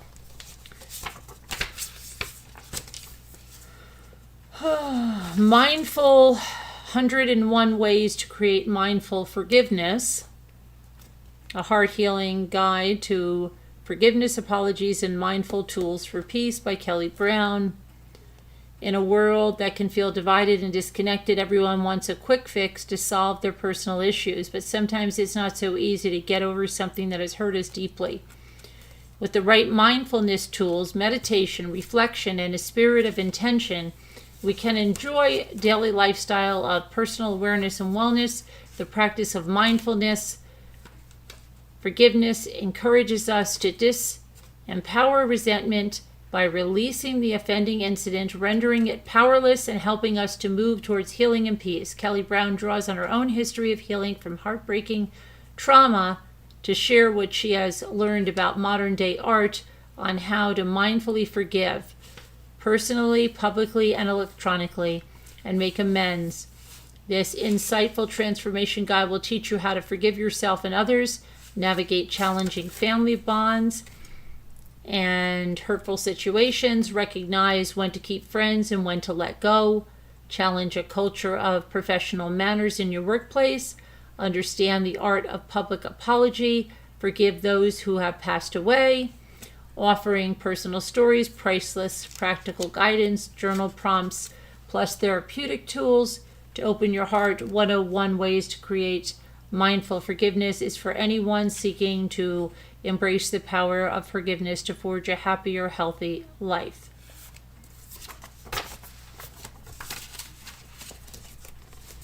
Okay, that's this. And then I have, which is this one. David Atherton's Baking Book for Kids, the Great British Baking Show winner. This one, winner of the 2019 Great British Baking Show. It introduces young cooks to the basics of baking with 34 kid-friendly recipes divided into 5 different sections: breads, cakes, cookies, and sweet treats, pastries, and showstoppers. There is something here for every young baker, including bread braids, iced bear buns, cheeky mouse cakes, barbecue chicken pockets, cheese twists, rainbow butterfly cake, star prize cherry pie, and more.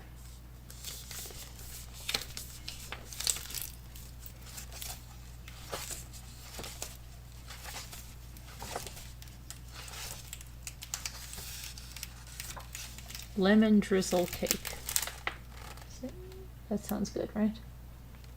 It doesn't have,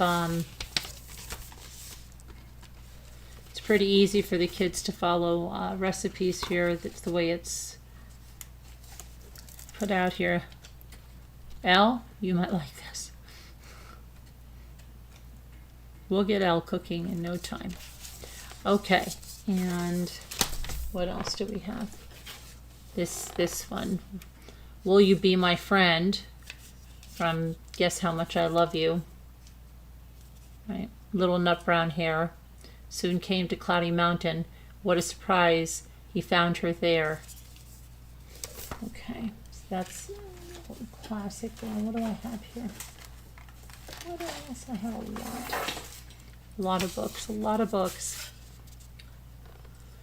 How Does Santa Go Down the Chimney by Mac Barnett, illustrated by John Klassen. How does Santa go down the chimney?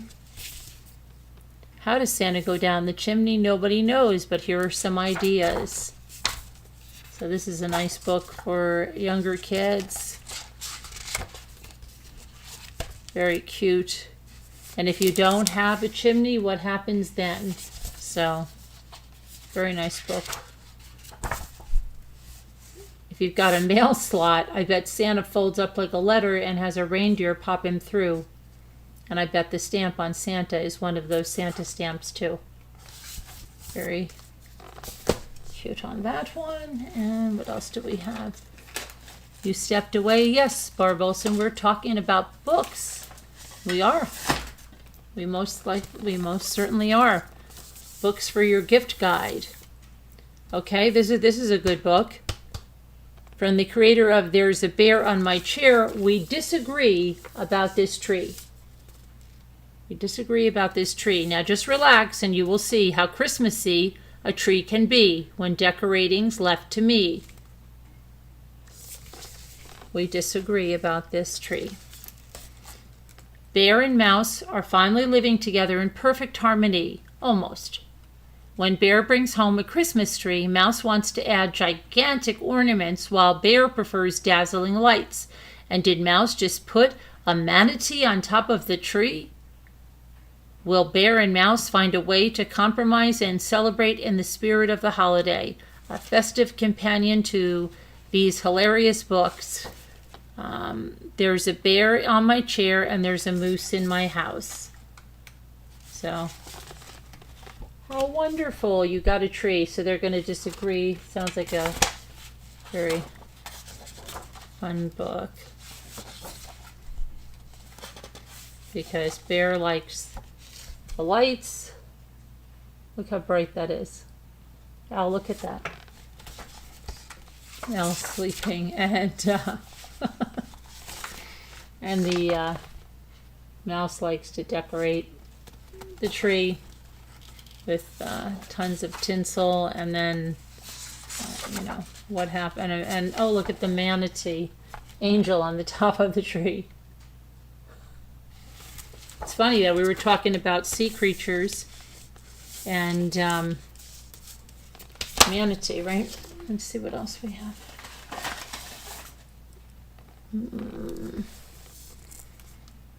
The magnificence of fungi is on display in this collection of 28 vibrant illustrations selected from the ever-popular Fungarium.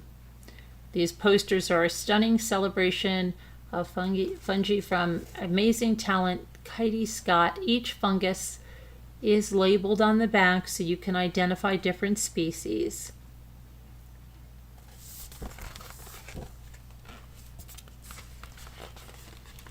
Mushrooms. Fungarium.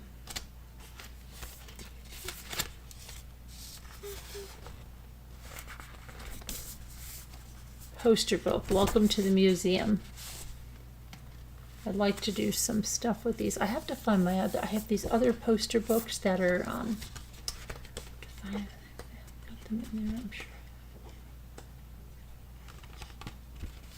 Very nice. Very nice stuff here. But some things that maybe I'll try to put links to them in the video description tomorrow. But maybe they're on your holiday gift guide. I don't know. We think they make great holiday gifts.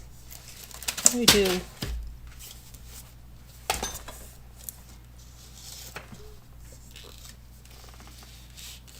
Scary? What was scary? They were trying to talk about sci-fi earlier. I'll never forgive the guy that killed my ex-wife. Oh, you're talking about forgiveness, yeah. Well,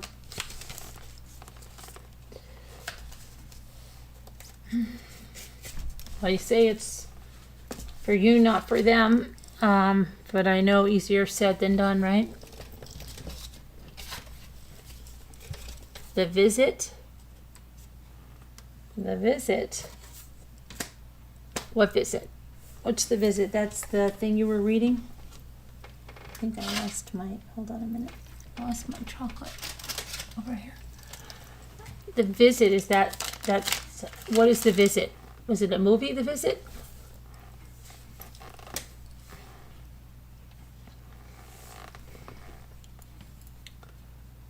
My coffee is black. Are you kidding me? Now where you get to feel all comfortable at the end of it? It has to be a silly, dark, scary ending. What is Julie's? My Coffee is Black, a very scary movie, The Sixth Sense. I don't think I've ever seen that movie. That movie never appealed to me.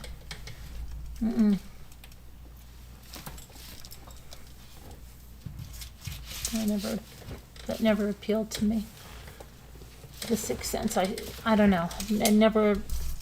I saw the thing about with the kid and all that stuff, but it never appealed to me. Where's 4 to 5 questions? What are you talking about? What 4 to 5 questions?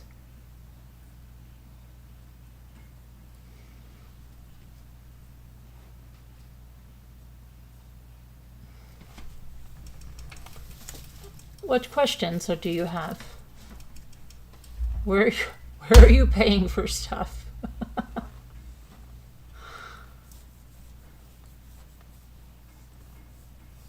Alien world, etc. I'm not, I told you, I'm not into aliens. I'm not into sci-fi. We were talking about Twilight Zones, Bucky Yen and I. I like Twilight Zones.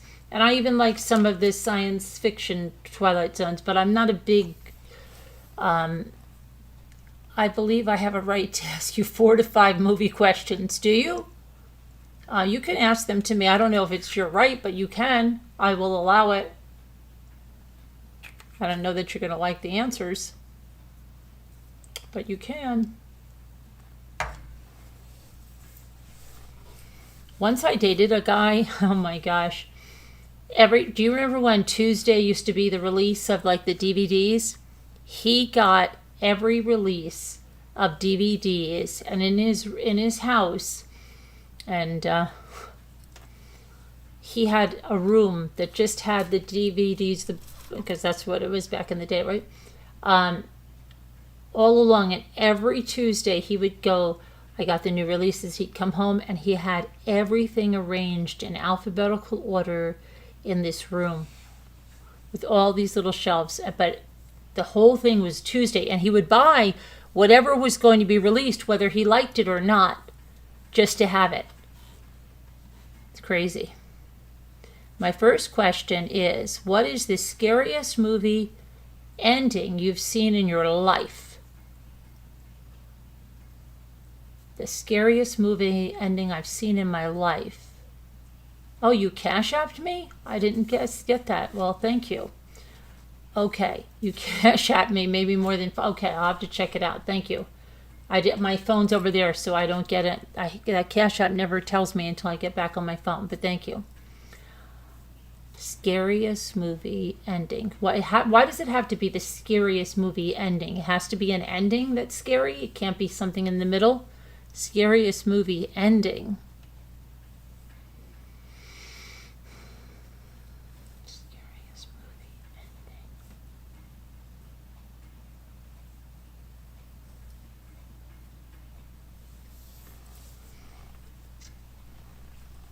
ending.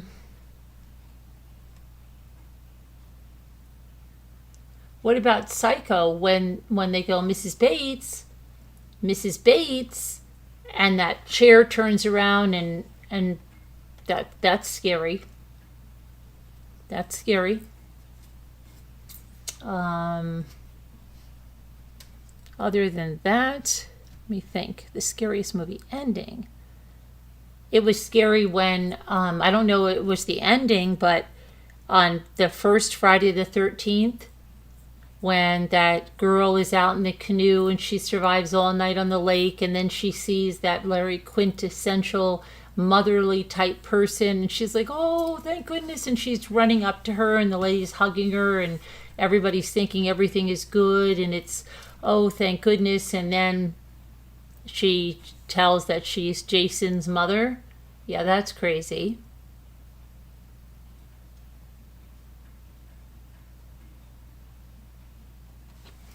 You think about it sometimes. I think about it sometimes. Okay.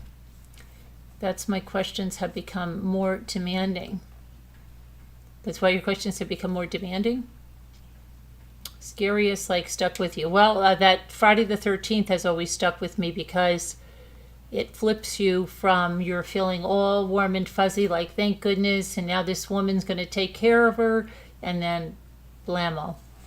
Blammo! She turns into a psycho. That's one. And that psycho thing where Mrs. Bates, and then that chair turns around, that's creep-tastic. Let's see. The end of the original Carrie gets me every time. Even to see it, I know it's coming, but I still jump. What is the end of it? The End of Carrie. I can't remember. It's been a long time, and I don't even know if I've ever seen that all the way through. I just know they're all going to laugh at you. They're all going to laugh at you.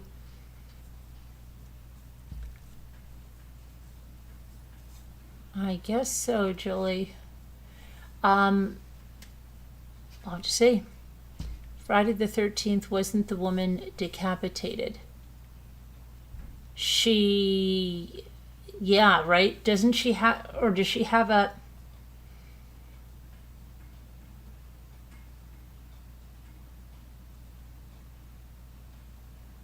Yeah, yes, that's what happens. Somebody decapitates her, yes. The friend is at her grave and Carrie grabs her wrist. It was a dream. Okay. I answered one question. What's the second question? So she's going to have to fight her tiredness. Okay, I'm not tired right now. I'm pretty good right now, so ask away.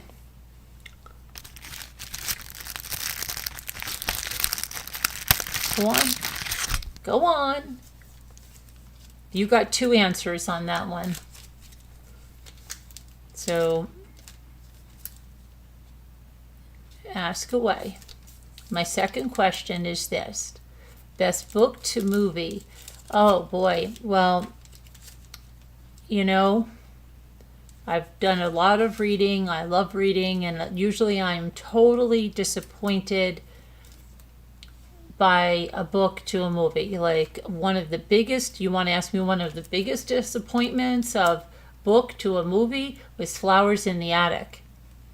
Biggest disappointment probably is Flowers in the Attic. One of my all-time favorite books is A Tree Grows in Brooklyn.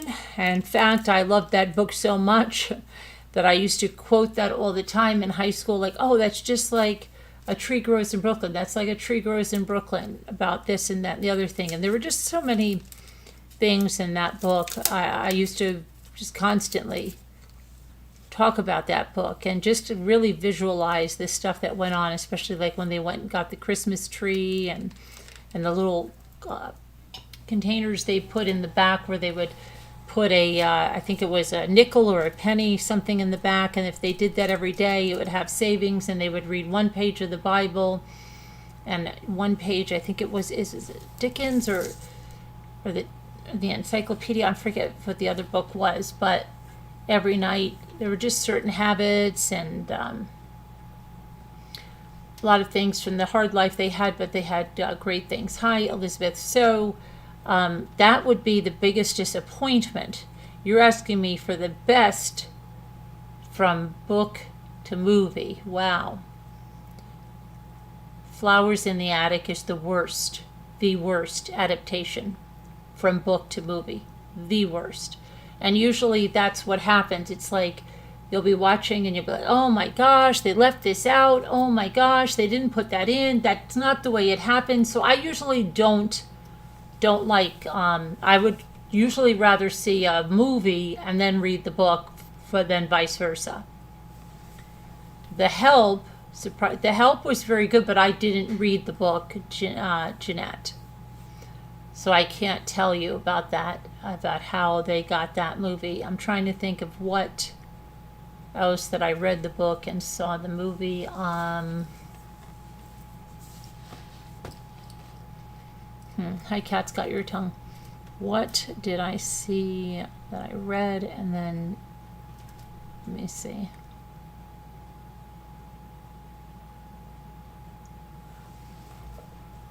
Oh.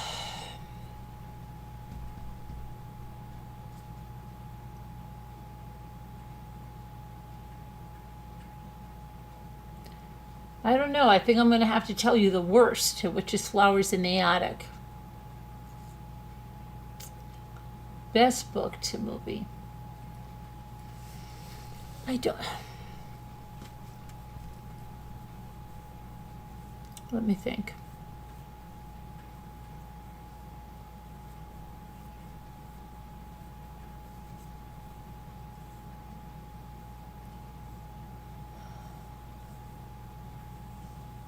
It's a hard question. It is a hard question. Because you have to think of all the books you've read, and that's hard. Yeah, but I have to think of all the books I've read that I've also seen a movie about it. I'm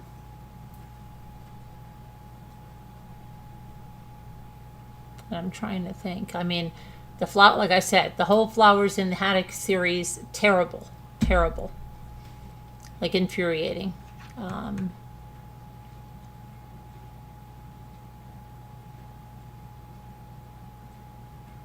I've usually been very disappointed whenever I've seen anything that I read as a book. If there's a movie that could bring back good child book memories, good times, what if there's a movie that could bring back good childhood memories? I think that's what you mean, not child book, right? A movie that could bring back if there's a movie? Childhood memories, let me see. Good ones would be,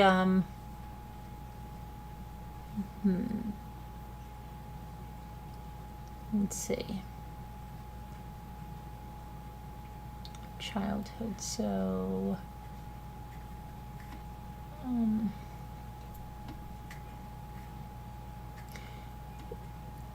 I know a TV show, even though it was like way before my time as a kid. Like, I mean, I didn't live in that time period, was the Wonder Years, but it still, I don't know, brings back memories, even though, like I said, it wasn't in that time frame. The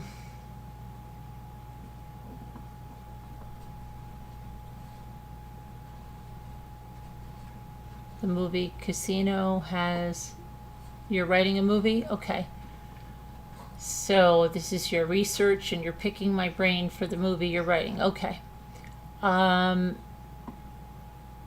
bring back childhood memories. I would be something set in the 70s, 80s.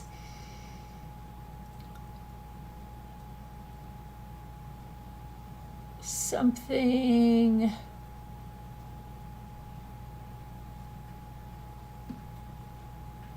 Let me see.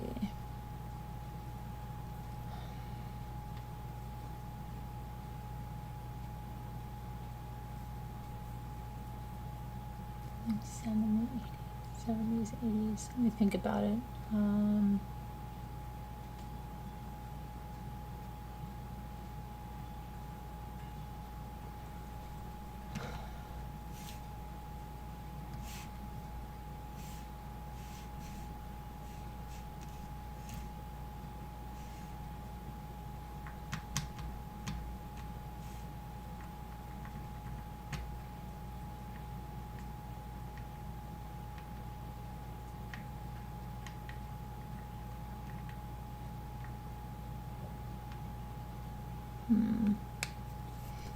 Let me think. I'm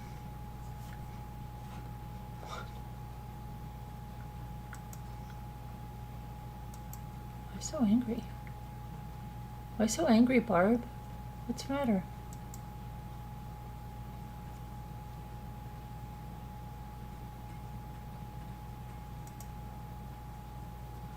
Okay, let me think.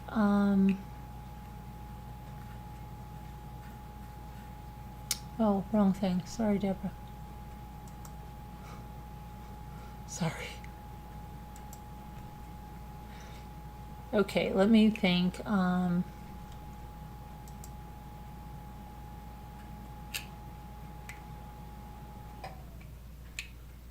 Sorry, Deborah.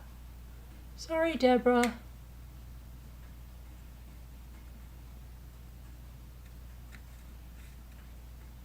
Barb, it's just a question. It's okay. It's all right. I'm just trying to think.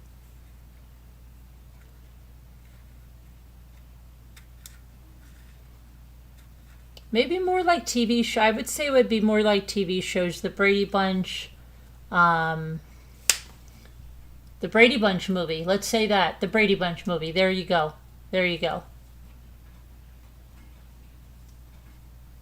But what else are we talking about, Barb? We're just having a conversation, that's all. If you want to ask me any questions, Barb, or have a conversation, you're welcome.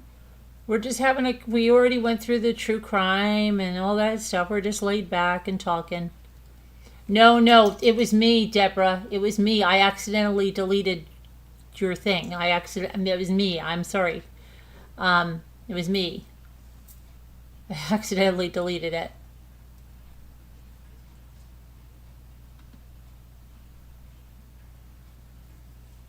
Let's see. Sorry about that.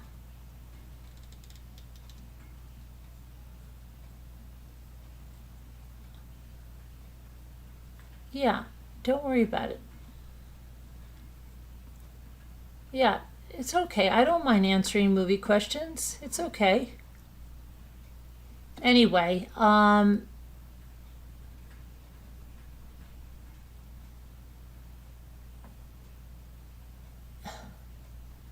no, I did, Deborah, by accident.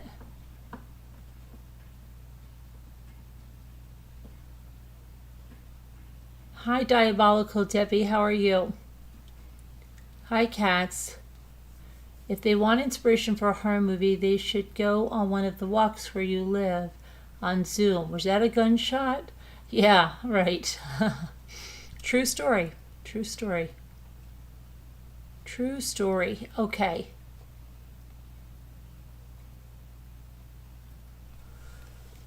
So let's see. What else did? What was that? What was that question number 3? But yeah. Okay. All right, Deborah. I don't know. I think I did, but okay. I'm good. We're good then. But it's okay. Next question. Yeah. Jeanette says Disney movies in cinema are my favorite. Bambi, Cinderella, The Rescuers. Yep. Do you prefer perfectly happy endings or realistic ones? I don't know. It's not like that I prefer perfectly happy endings or realistic ones. I will tell you that when I first saw Terms of Endearment, and I was like 13 or 14, I went with my sister and my brother-in-law. I remember going through that whole movie, and at that time thinking like, what was that movie? You know, like, what was that movie? That was just a glimpse at someone's life, right? It really didn't have, it was a glimpse at a life. And at that time, maybe it was the first movie I kind of saw like that, but I remember thinking like, what was that movie even about? Like, what was the point of that? It was a glimpse at someone's life. And afterwards, it became a very profound movie. And I mean, I understood that, yes, it's a glimpse at someone's life. It's about a life and all the little stories in the one movie. So,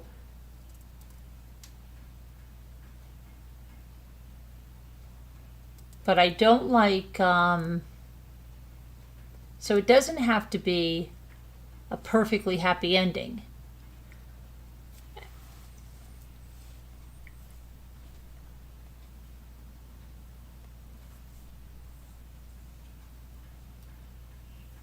Let me see here.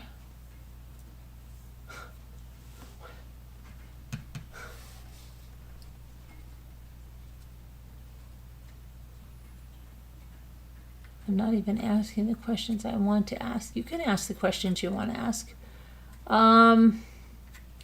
So do I prefer a perfect ending or a realistic ending?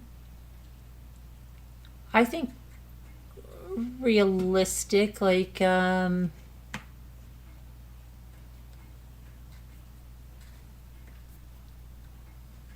I don't like it too hokey and like all this stuff like that's not that. I'll tell you, I hated like on Little House in the Prairie when that one kid supposedly like fell in love with Laura Ingalls, okay, and as opposed to Mary or like 100 other girls that not 100, but you know, and then they said that thing like, I will not apologize because that's how I feel about her, and like that wouldn't happen. That was so crazy. And that, like, it's like, no, they're not going to go for, it's just so ridiculous. But that's not real. So I think, so I don't like all kinds of hokies. When can we see a movie? Okay, re-ask it. Go ahead.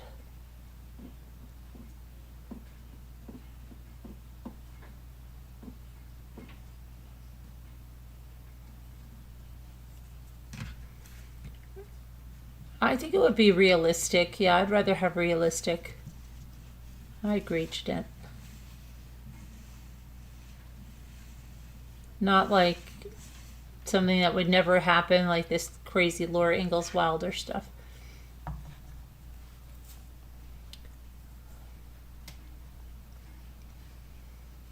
Oh, you know what? I'm in top chat too, so I'm like missing a lot.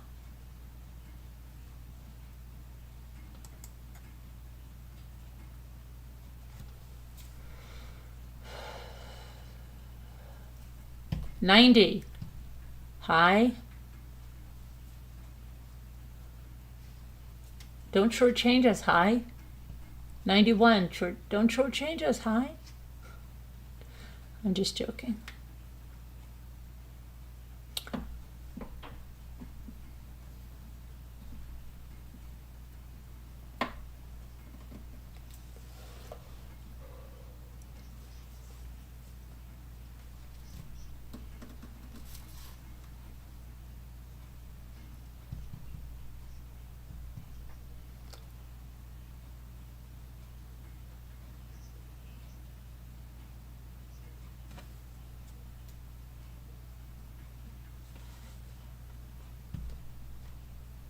What was my parents' favorite movie?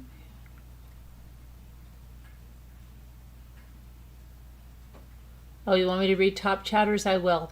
Let me answer this one and I'll read top chatters. That's my last question. My parents' favorite movie. My mother liked The Wizard of Oz. She loved Judy Garland.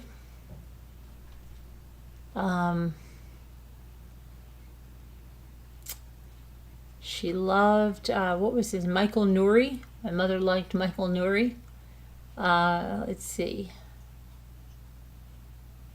So, my father loved, the war movies. He was in World War II, but he would watch like those movies that would come on back in the day, even on The Late Show. But he mostly liked like the Rockford Files and Kojak and those police shows, Angie Dickinson, Policewoman, stuff like that, more than movies so much. He liked all of that stuff, even Barney Miller.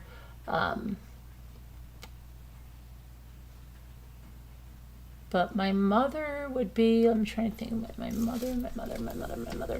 My mother and I saw Psycho 2 together. My mother saw Psycho in the movie theater, and then we saw Psycho 2 together.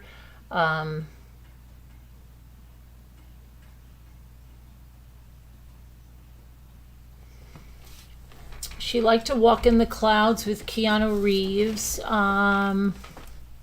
Trying to think, like in later years, what she liked. My mother liked to watch like trials, like OJ's trial. She sat and with notebooks, and yeah, she probably would have had like a channel if technology would have been there. But she took notebooks of notes. Like, for what reason? Like to kind of discuss it with us, or just I don't know. I wish so badly that I had her notebooks of the notes of the trials.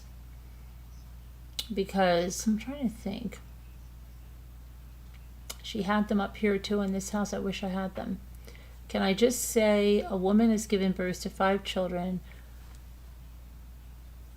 Can I just say, as a woman has given birth to 5 children, always someone great in my eyes?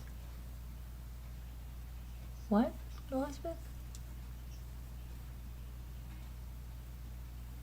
Can I just say, as a woman, my brother has given birth to 5 children. Always someone great in my eyes. Oh, thank you, Elizabeth. That's very nice. Thank you.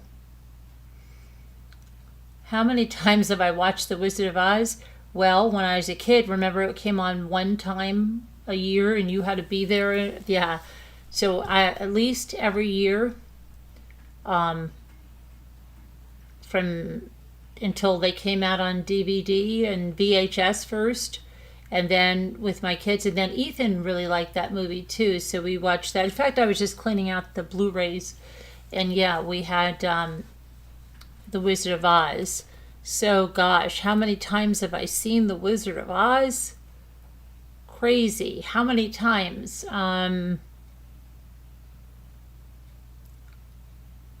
75, I don't know. Something like that. 50, 75. I'm bad with them. Somebody recently, I think it was Bucky Ann, told me exactly how many times she watched one movie. It was crazy. Seems like... No, that's not a weird compliment. Thank you, Elizabeth. It's not weird. I just wasn't reading it right.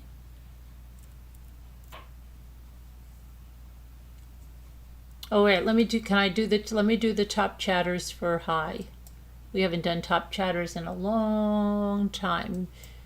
Usually White Angel is recording them. Let's see.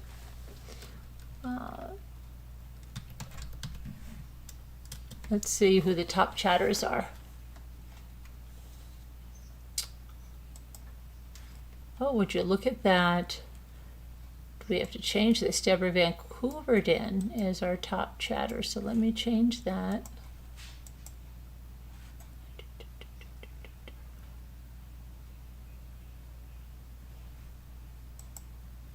Sorry, Kevin. You're not top chatter anymore. Sorry, Kevin. Tricks are for kids.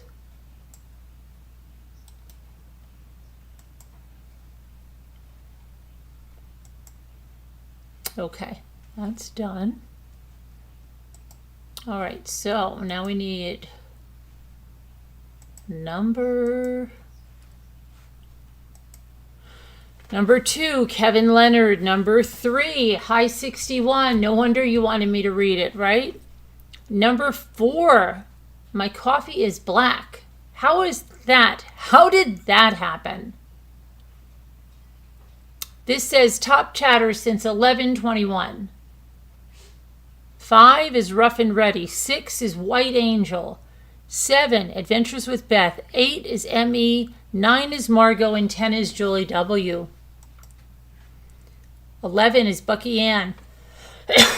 12 is Liza Ward. 13 is K-Rocks.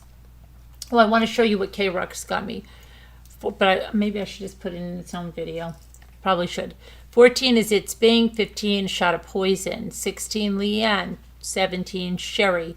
18, Two Scooter Chick. 19, Linda. 20, Elizabeth O.G. 21, A Heart Made Wise. 22, Barb Olson. 23, Christine Ferrara. 24, Jeanette. And 25, Shelley Joe.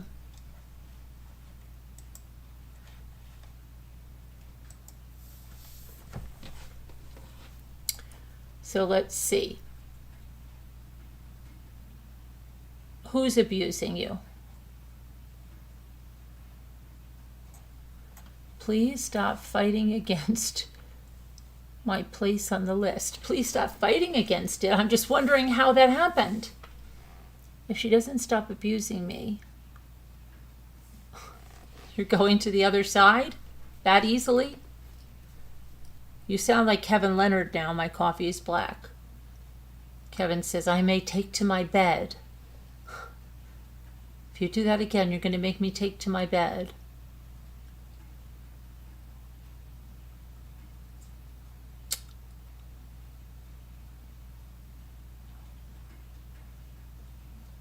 I am not being abusive.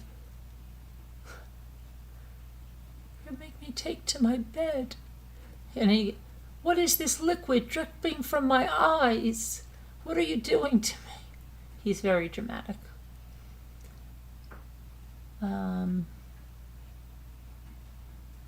He does, little lady, and then he'll go like this. And nobody's shouting at him, and he'll go like this. If you don't stop shouting at me. Nobody's shouting at him. He's nuts. You're laughing so hard. You're abusing me. I know. Stop. I'm not abusing you. Are you being abused? If you're being abused, let me get you a hotline. And then you can go warn everybody. Twirl. 5, 6, 7, 8. Twirl. Yeah. Should we do the word game? Probably, right? I don't think I've been talking that much. I don't know. You should maybe make it your mission to warn everyone about me. My coffee is black. We know just how bad it could be. Okay, so let's do the word game. The very abusive word game. And let's see just how abusive this word game could be, that you're all going to have to sit here and watch the word game, right? It's so abusive. Here we go. Stop! Stop it! Jodie Foster, Ingrid Bergman, Ronnie Schneider. Do you mean Roy Schneider? They can play you, or Miriam Hopkins. Miriam Hopkins. Oh wait, should we do this? Should we try to finish this one?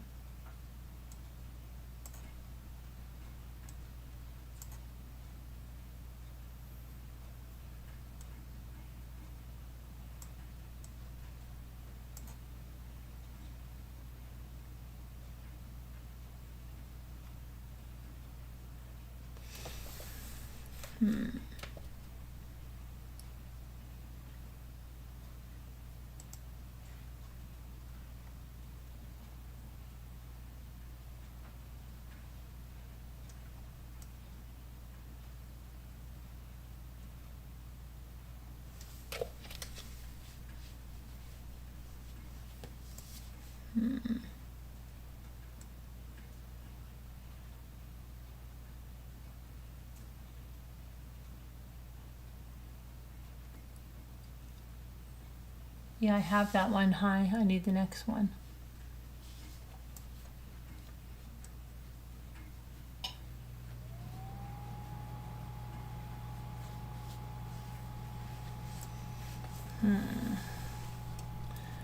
What is it?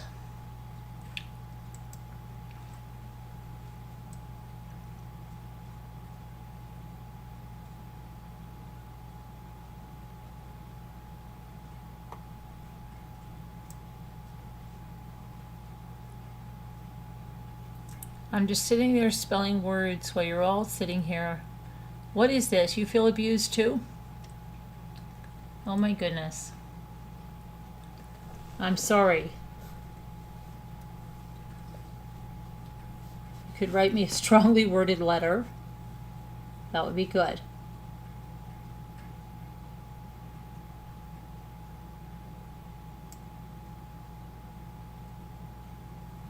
There's only Emmy, we just need one 4-letter word.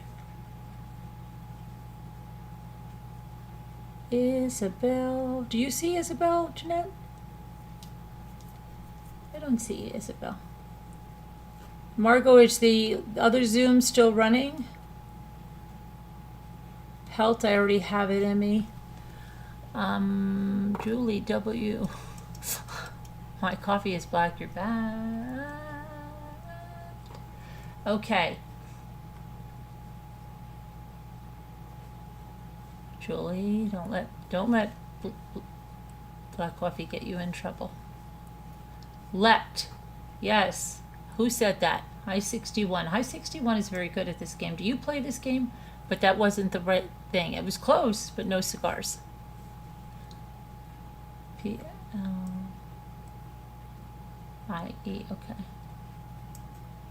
Oh, those are two extra words. L-I-T-E. Elizabeth says. L-I-T-E. Very good, Elizabeth.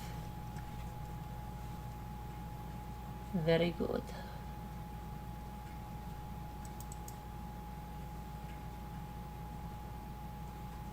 Okay, cat's got my tongue.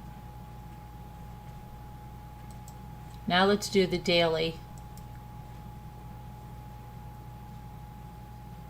What is this? Many hands make light work.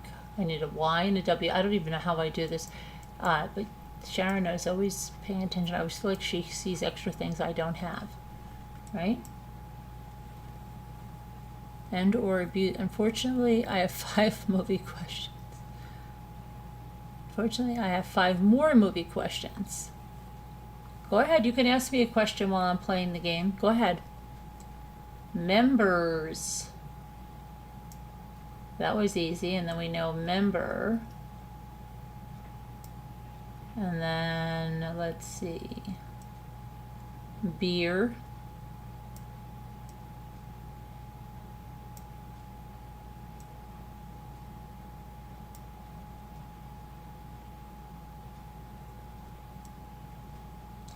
Seam. Sear. Uh-oh. Hold on.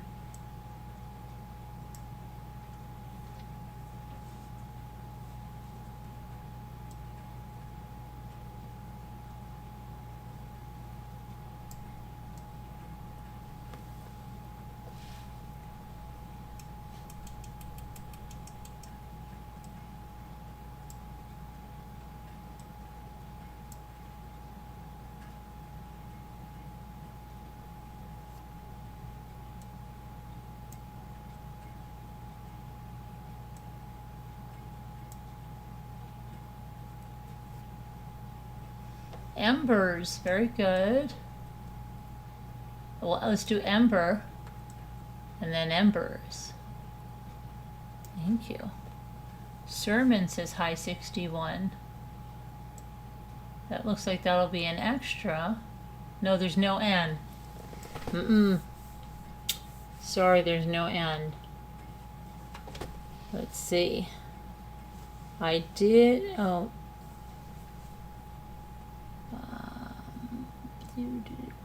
B. And how about B is, there we go. And then we know it's B, E.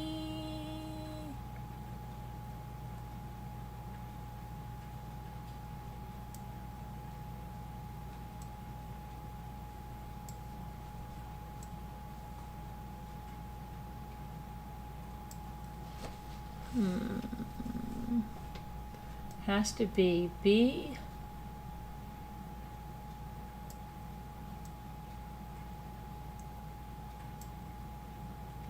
Oh no, it doesn't have to be B. Hold on a minute. No, it doesn't. How silly. No kidding, it's C. Oh, how silly. MRB, this is why I'm not really in here as much. Why? What happened?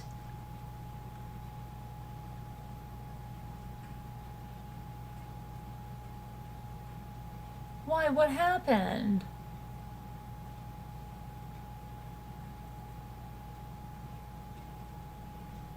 I said go ahead, ask them to me.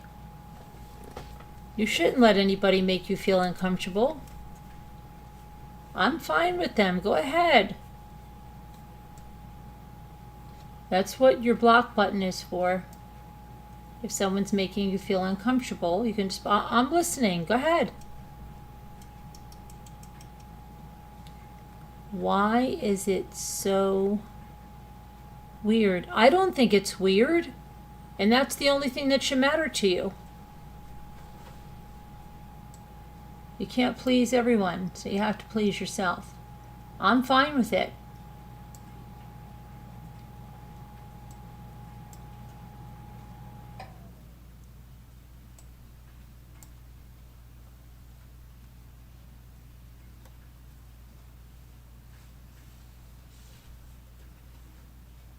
Oh, it's okay. Julie doesn't mean that. Julie's just direct. That's the way she talks. I speak to Julie. I know Julie outside of the chat. That's just the way she is. She doesn't mean any harm by that. She just asks questions like that. She asks me questions like that too. Let me see here. She's just curious. She's not judging. She's not a judgy person. No, she's not offended or judgy.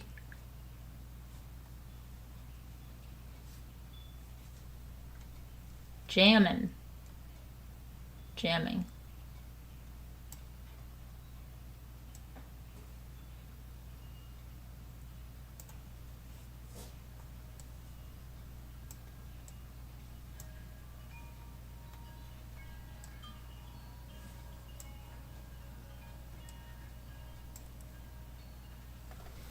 Yeah, true. Julie's just direct. She's not really, honestly. She is not saying anything bad. I can do that too, but I'd rather take a subject I'm interested in and ask. That's fine. I'm interested in movies. I don't mind talking about movies at all. It is fine.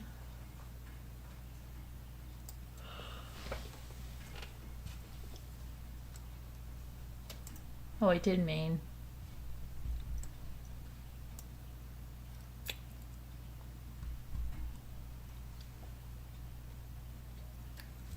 It's just a dumb question. It's judgmental. What is? You would have to pay me to psychoanalyze you, so. Who's I don't want to be psychoanalyzed by you. But I'm glad.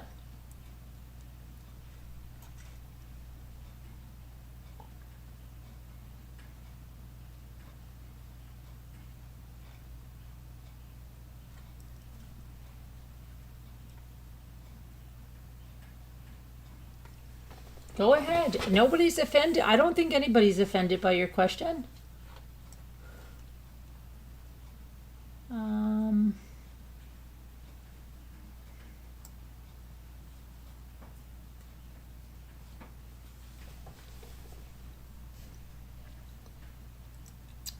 I can do two things at once. You can ask a question, and I'm watching.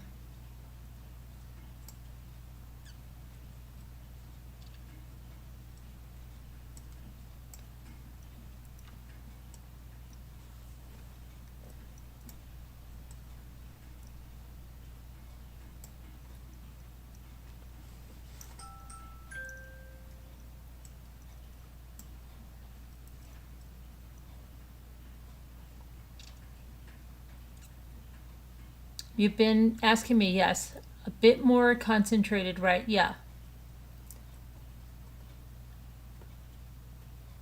Think about it, please. Okay.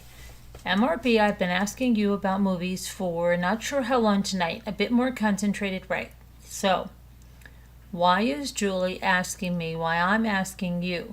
Think about it, please. This is akin. Bartleson. Okay, I'm trying to really understand this now. This is like very deep right now.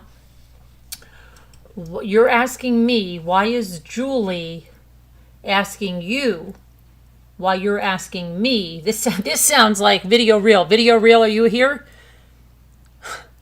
I'm watching you, watching me, watching you, watching me, right? Okay, what's going on here? Okay, let me see here. So let's see. Why is Julie asking me why I'm asking you? Think about it, please. Maybe Julie, okay, and I know Julie. Maybe Julie is just thinking that, why are you asking me about movies? Are you truly interested in what I think about movies? Are you doing research? She may be thinking, because I know Julie's mind, like She's analyzing why you're asking me that, you know, and maybe thinking, oh my gosh, maybe this guy is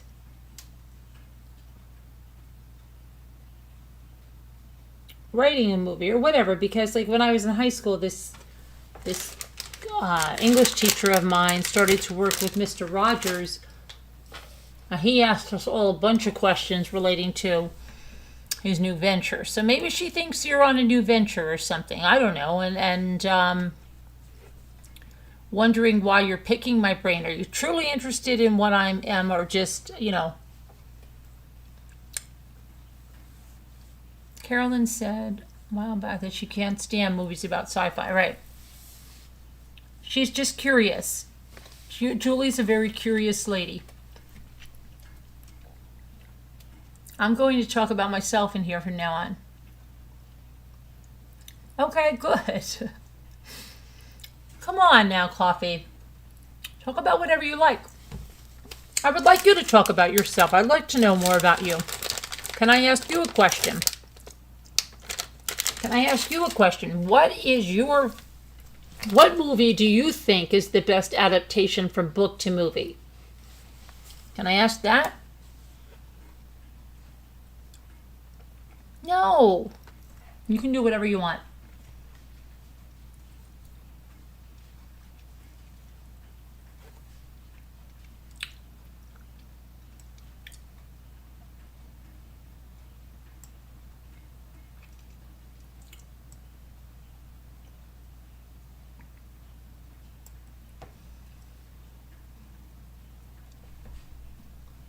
Yeah, thanks, Kat.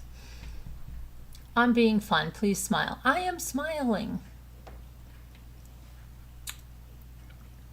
I'm smiling. My face is cracking. I'm smiling so hard. Okay. But I do want to know that. What is the best adaptation? And you all can answer it. I want everybody to answer it. What do you think, because it's a good question, was the best adaptation of a book to a movie?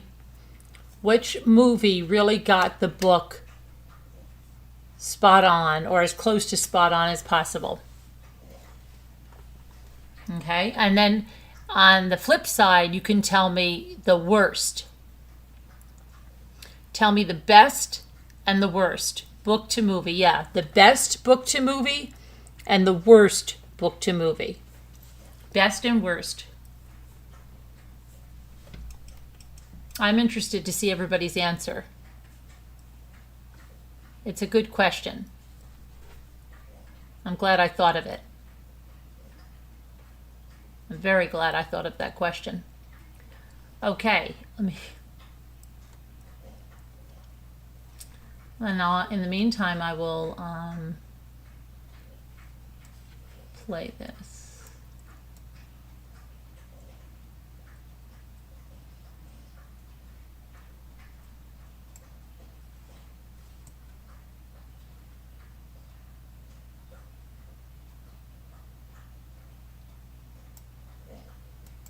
Why am I'm drawing a blank here.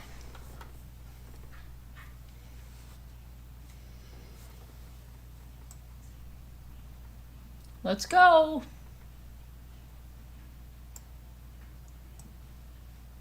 Jangle, jangle, jangle.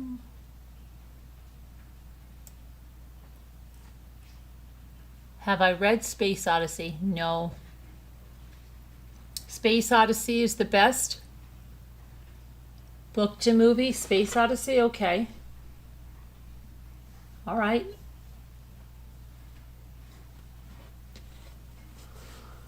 What's the worst? You answered that question already, Jeanette? Okay, I must have missed it. Why don't you tell me? Please, lady. Hey, lady.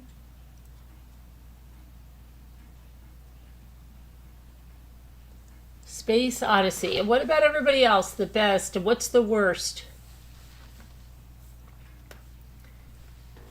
Let's see. This might be on the top 5 list. That might be on the top 5 list, but I want to know the best, not the top 5. The best.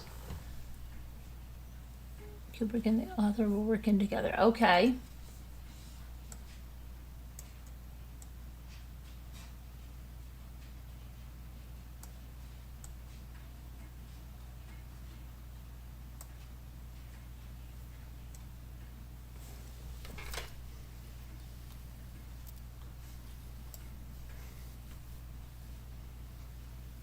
Who is everybody else? Everybody else. Julie. High 61. Deborah. Margot. Whoever's here, who's ever still here with us. My cat's got my tongue. Julie W. Lil Lady.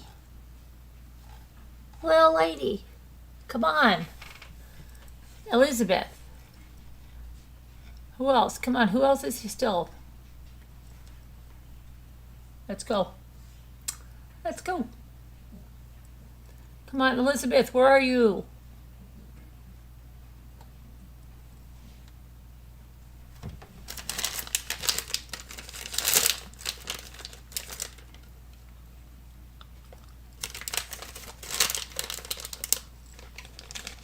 Hi knows a lot. Hi's really good at the word game, too. Hi knows how to sew. Hi knows how to play the word game. Hi knows movies. Hi knows life. Hi's been here as long as I've been live.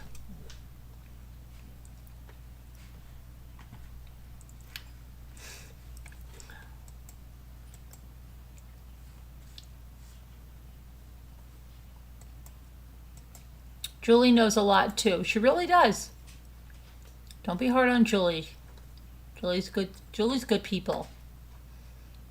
She is. Trust me, Julie's good people. Julie likes you. She really does. Julie, I think he's being funny. Julie's good people there. Coffee. Julie's my friend. My real life friend. She's good people.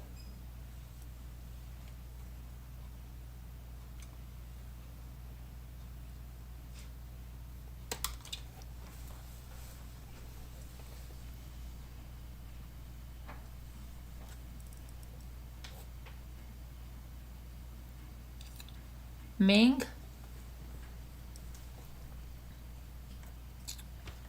Be nice to Julie. Coffee. Tell Julie you're sorry. You've seen some crazy stuff. Hi. No, it can't be Ming because it has to be. You could ask me the questions you're interested in. I'm not sure why people have to judge that. Nobody's judging. We're not judgy. Nobody's judgy.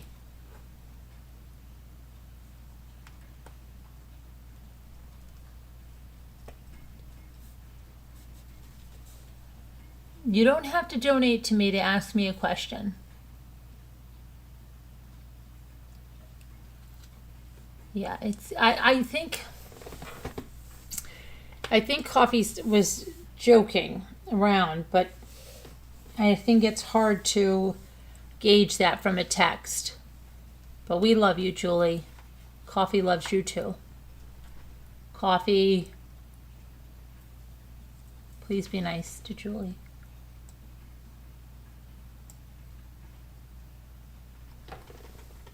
No, but we can't do game in. It's an extra word, but we have to. I wanted to donate. Okay, Coffee. But I've answered every question. Now stop. Be nice. Be nice.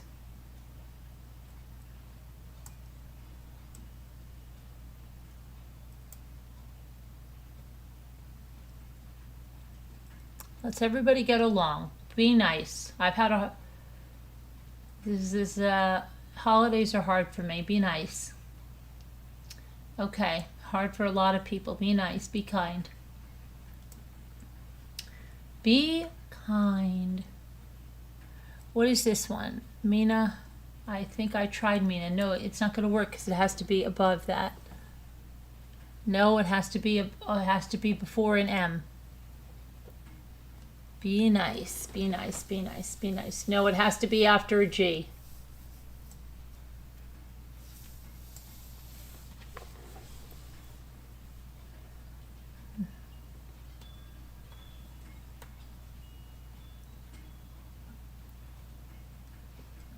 You don't know what the other word is. High 61 needs help. So do I.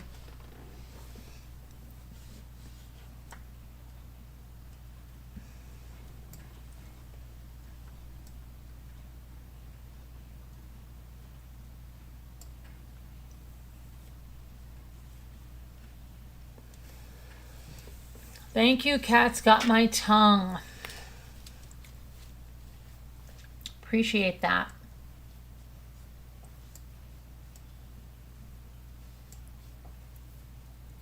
I appreciate that.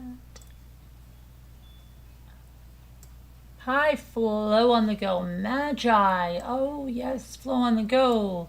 Flow on the Go is here with this. Very nice, very nice. Very nice. Let's see. Want gin. I want gin for my twin, who's a gnat and will nag when they win. And wag wears a wig with their wit.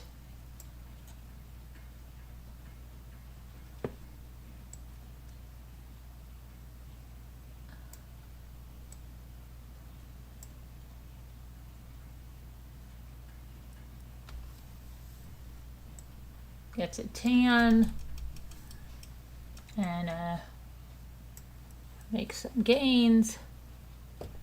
Let's see.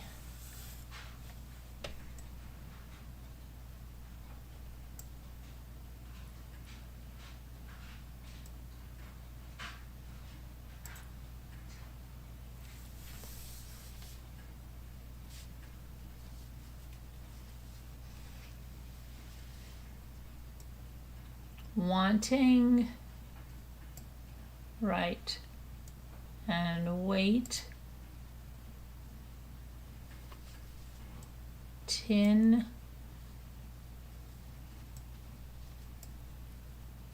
wing,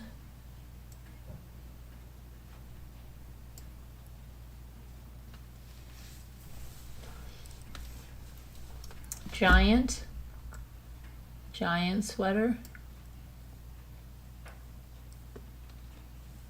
waning,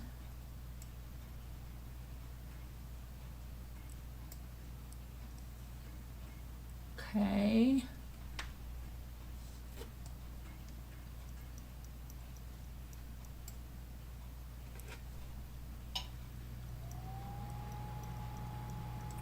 I did twain.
Elizabeth, you're back.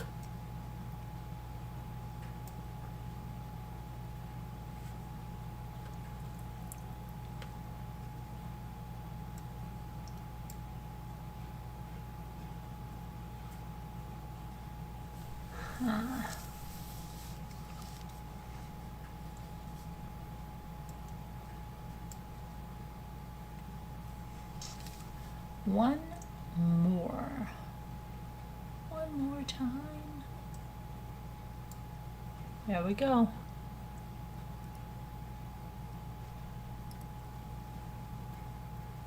You want to call? Oh. Sorry, Elizabeth. I'll try to be more understanding.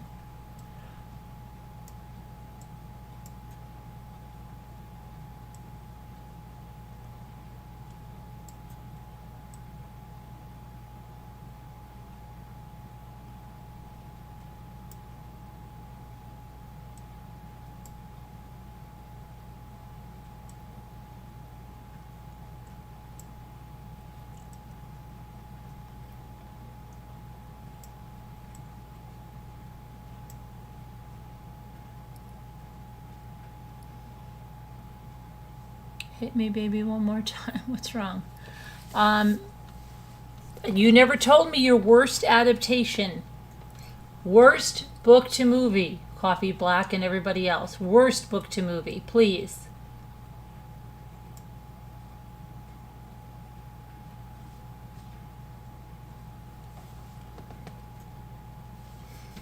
Worst book to movie. Worst book.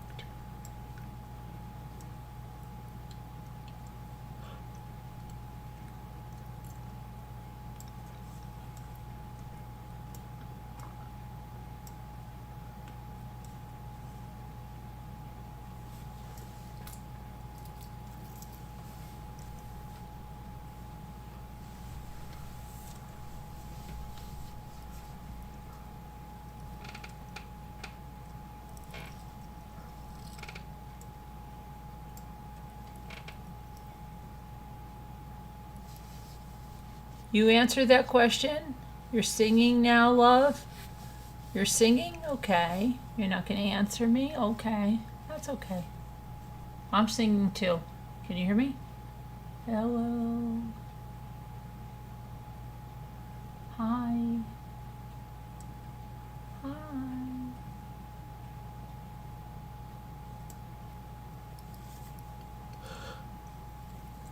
Dune? We don't have an R. I mean, we don't have a D, Elizabeth. I have equal high. Okay, you saw that? Rural. Rural, rural. Very good. Who got that? High, 61. Ruler. R-U-L-E-R without the A.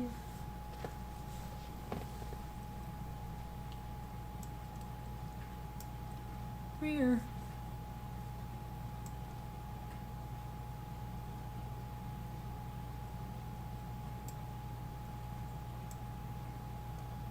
Rule.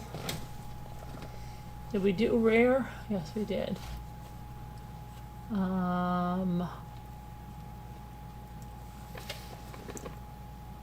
Did we do R-A-L-E?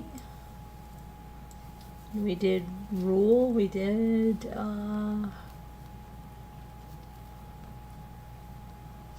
real. That's it. Real. It's gonna get real. Real in here. All right, now let's see.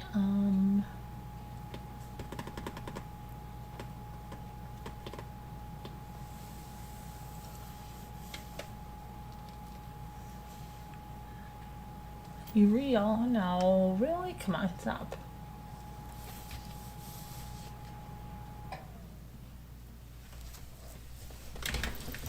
Oh boy.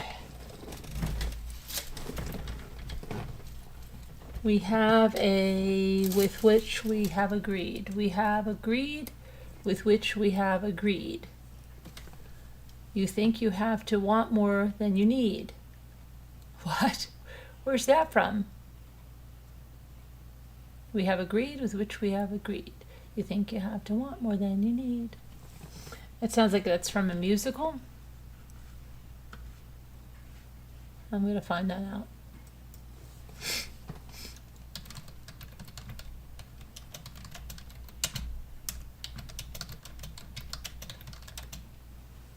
Society, song by Eddie Vedder. Oh my gosh, he looks like a guy I know. Oh my gosh, I never saw him. I know a guy that looks exactly like that guy. That's scary. Oh, it's a mystery to me. We have agreed with which we have agreed, and you think you have to want more than you need. Until you have it all, you won't be free. Eddie Vedder. Okay.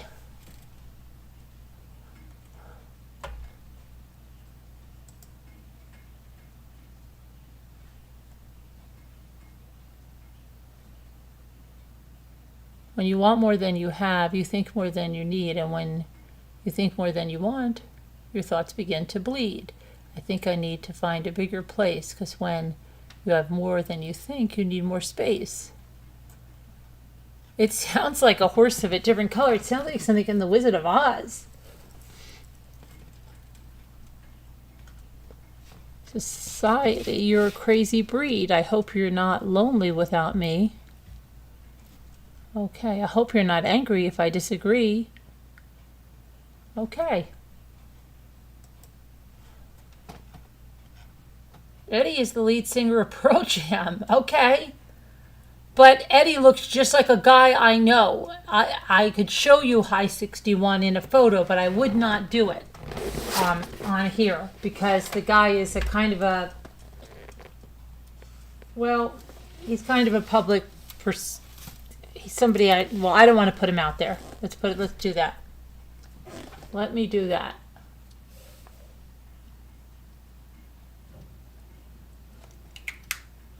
Okay. I'm outshining you. I'll Joan Crawford you. I'll tell you, I'm bigger and stronger than you, and I'll always win. I'll always beat you. You like that? Okay. Sorry. I got carried away. Earl. The Duke of.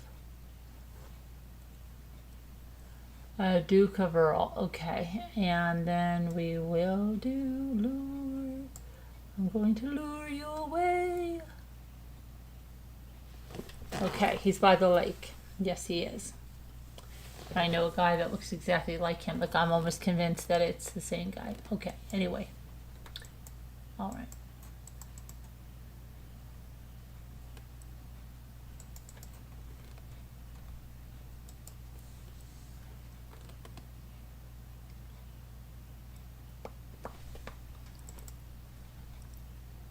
Budget.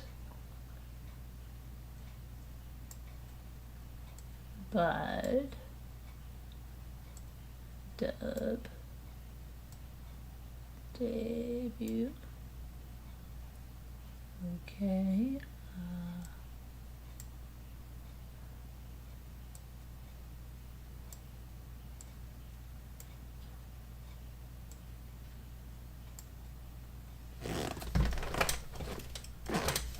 My chair is so like freaking driving me nuts tonight. Sorry for all the squeaking. It's driving me crazy. Dog.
Good. Okay.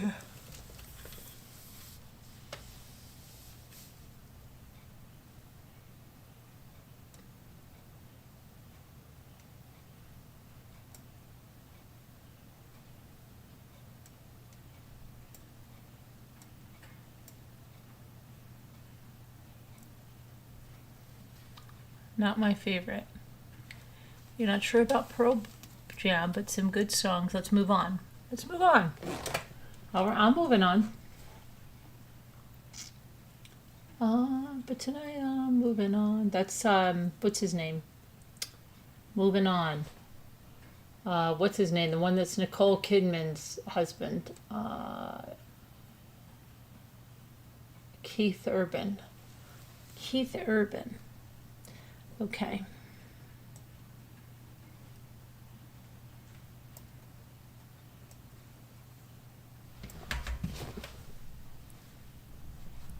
Why is yawning contagious? Is that, I don't know, it just is. I'm moving on. Twilight is young adult. Yeah. You saw 50 Shades of Grey. You got the book as a present. Still not reading it. Harry Potter, some movies I have seen, and 0 books. The Twilight books, yes.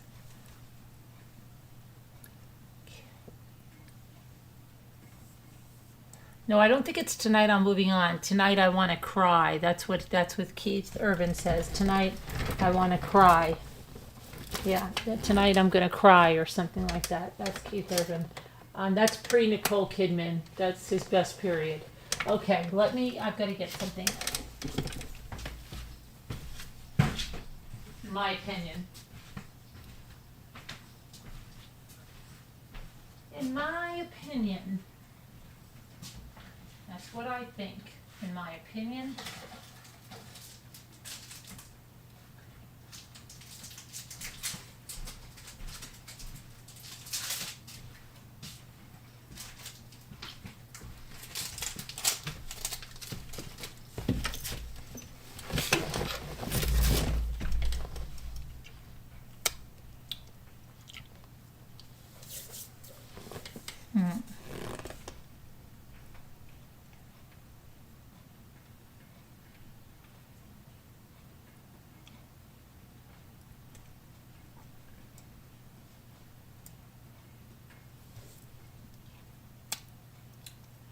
Look how the words relate. Debt and budget. Due and budget.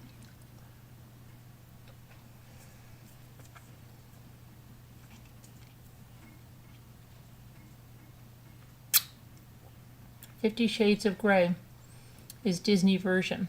What does that mean?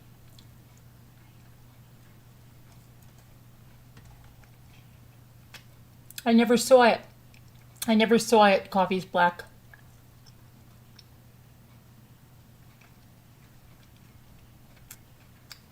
I can't give you an educated answer.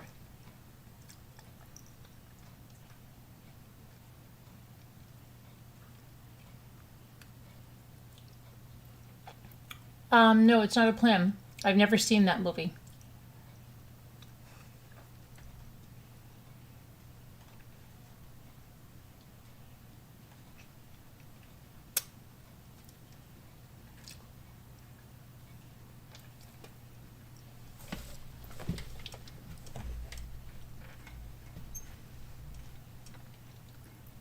I've seen Kim Basinger and Mickey Rourke in 9.5 weeks.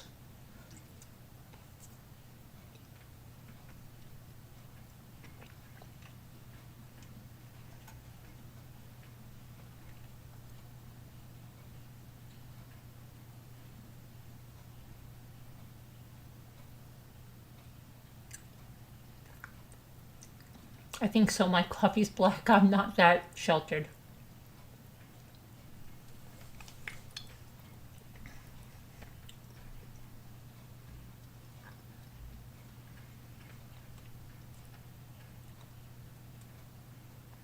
I said 9.5.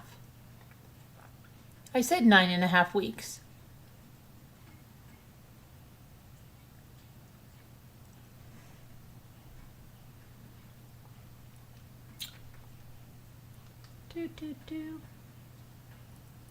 What now? Debug. Okay.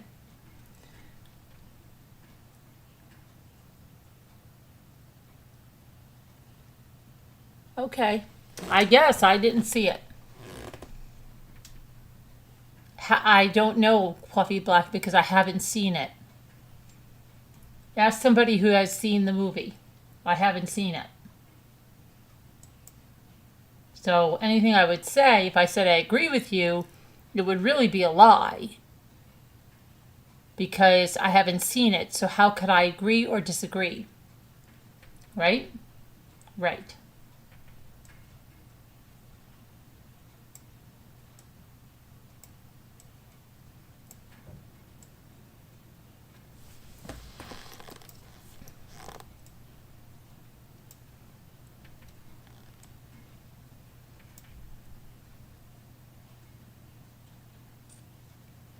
Hi's agreeing with you. Look at that.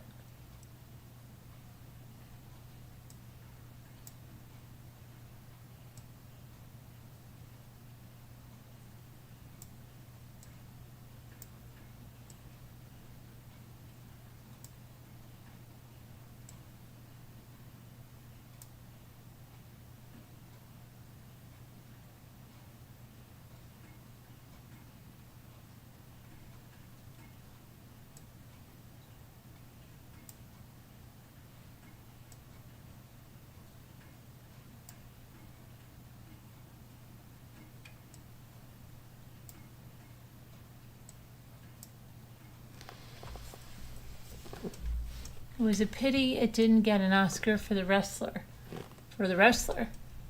Maybe I think you like it here too much. Stop being.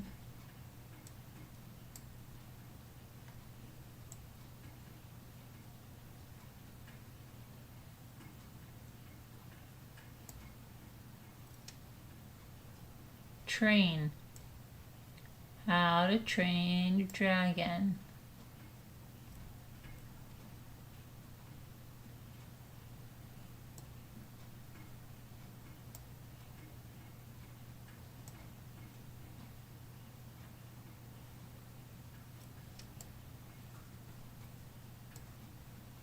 They all ran up to the farmer's wife.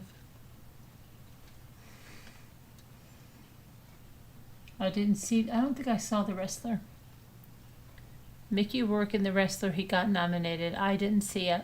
I don't think I saw The Wrestler. Art. Okay, let's see. The movie won prizes. Yeah, Mickey was good. Oh, you're gonna get in trouble.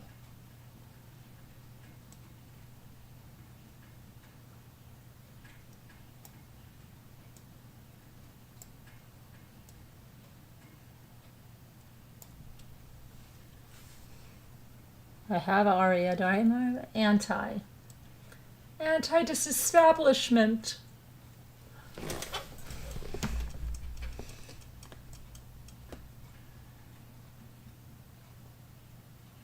Oh my gosh. Kevin, I might be getting an advancement and you're missing everything. But I don't think I'm going to do it till I get an advancement tonight. It's just too volatile.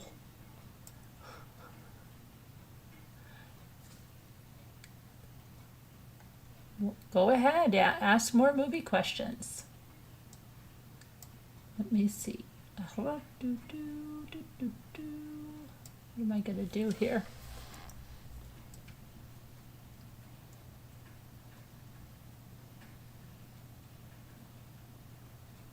Who was my biggest crush in the movies? Oh boy. That would depend on the time of my life. When I was a very little kid. Let's see. Well, I love Timothy. Okay. I love Timothy Hutton. Like, it was all like different times. They had a lot of different boyfriends. My first boyfriend was in Adam 12. The dark-haired cop was my first husband. I think he was my first husband. Then I moved on. Dr. Kiley and Marcus Welby. I think he might have been a quasi-husband there. In movies, okay. Timothy Hutton in Taps. Loved Timothy Hutton for a was one for a while. But see, there was a lot of different ones. Okay, and then of course, let's see who else. Tom Cruise, really no, not really. I did have a dream about Tom Cruise. It was I had to choose between him and somebody else, and I chose the other person who was a real person. So that was a real dream. They were both coming down the stairs, and I think I was 18 years old, and I could have had either one. Could have chosen to go with either one, and I rejected Tom Cruise.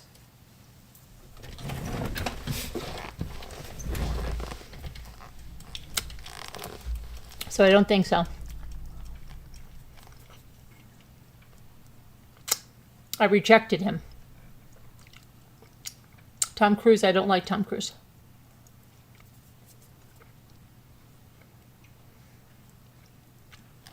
Was he?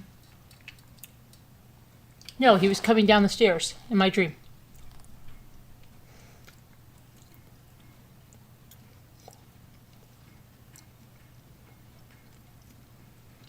Then, after Timothy Hutton,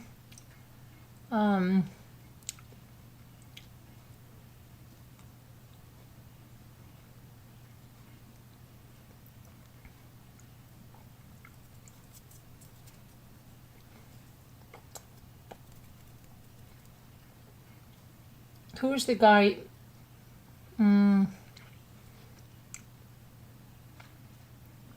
Ricky Schroeder. I liked Ricky Schroeder.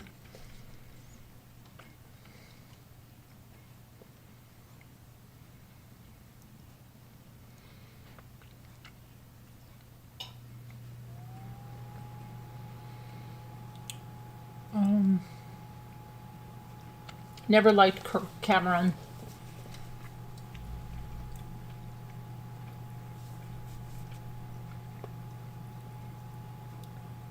Fred Savage? No, come on.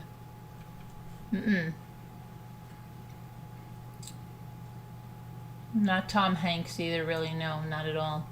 Let me think.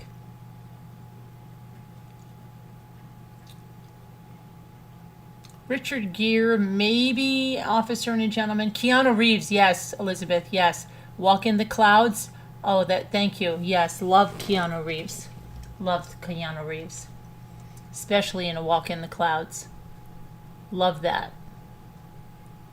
Absolutely.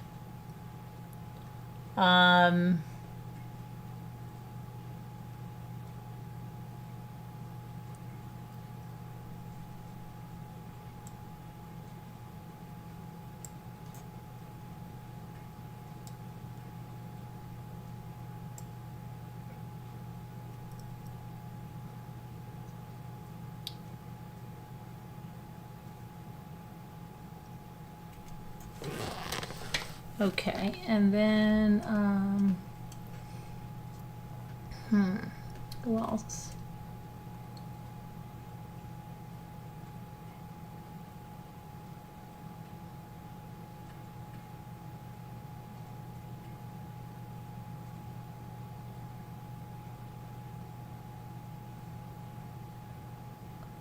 Al Pacino in The Godfather, not before he got too, weird.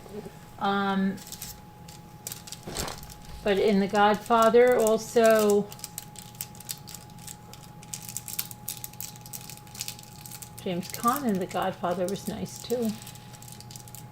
Who else? Harrison Ford when he was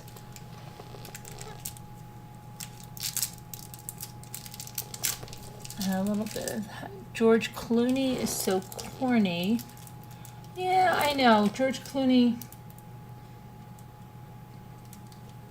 I think George Clooney's a funny guy. I think that when he says he goes to thrift stores and gets these paintings and they're hideous, he gets the most hideous paintings he can find and he signs his name to them. And then he gives them to his friends. and pretend that he painted them and that he really wanted them to put them up in his house, and he'd go back and they really had him in this house. Absolutely. What are you talking about, Nespresso? Come on. Harrison Ford, when he was like back in not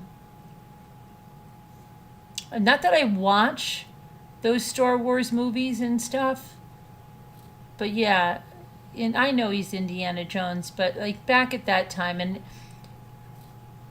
period, you know, not maybe presumed innocent kind of timeline. I don't know. Michael Douglas, no, not really. No.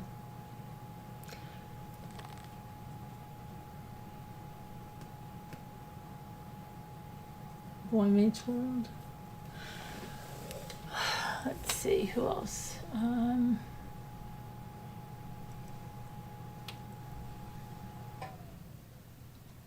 Trying to think.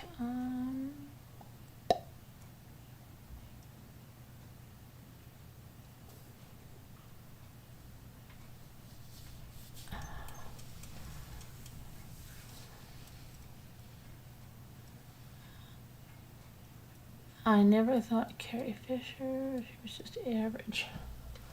Yeah, I'm trying to think.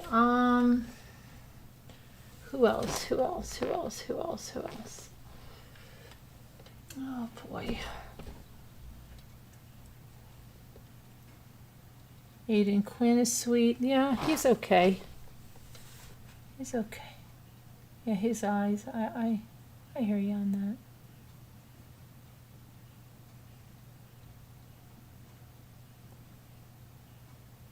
Eva Pohl, how are you? You say Jude Law. Okay. Who is an actress that you want to see most of her movies? That I want to see most of her movies? Oh boy.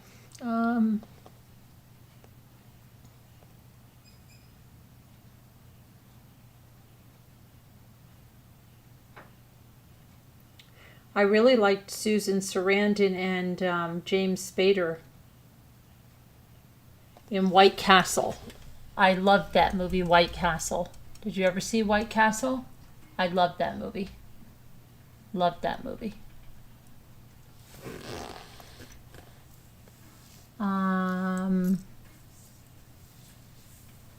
But I don't need to see all of her movies.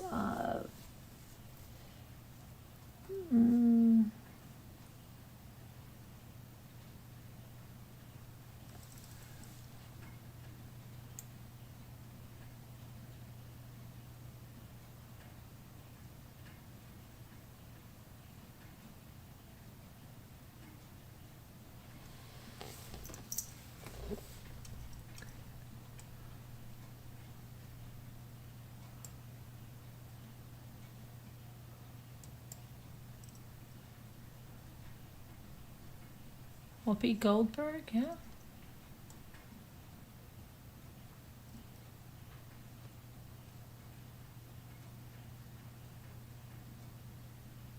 I liked White Castle.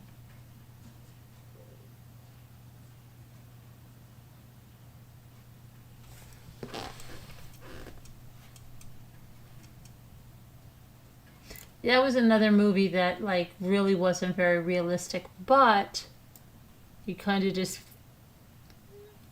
you were cheering for the underdog there, but not very realistic.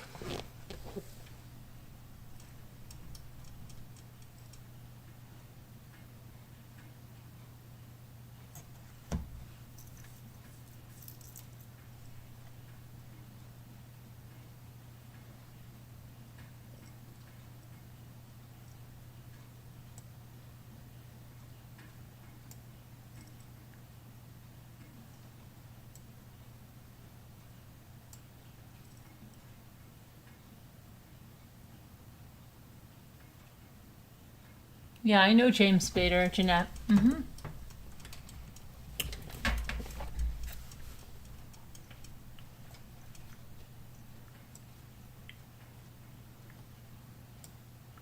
I didn't say that, Beth did. I really do like I really like that movie. Oh, Marlene. That one?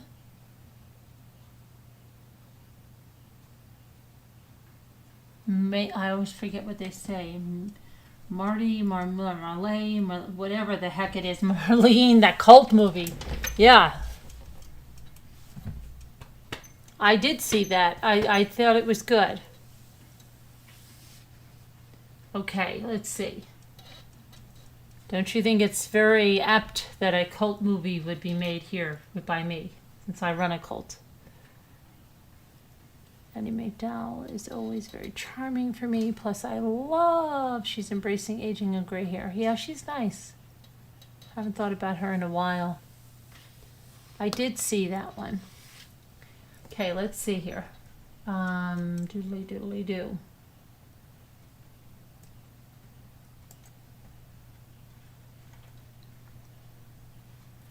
I don't know about Brad Pitt. Like, on A River Runs Through It, I'm more for Aidan Quinn, really, than Brad Pitt. Brad Pitt's a little he's too full of himself, you know? And he's too much...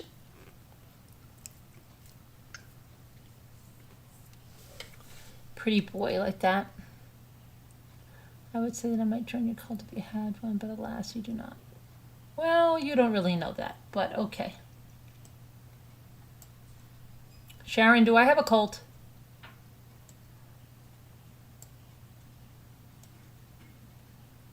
Poor things. You don't even know you're in a cult.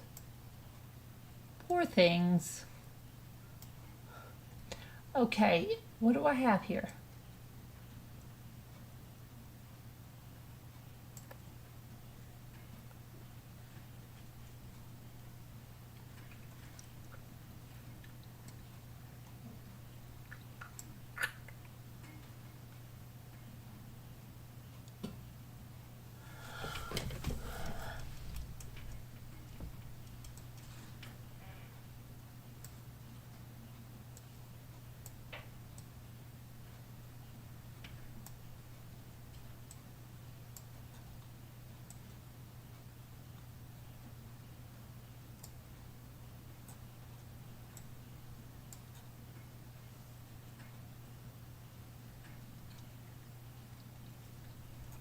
Rats. You know that? You recognize that, Sharon?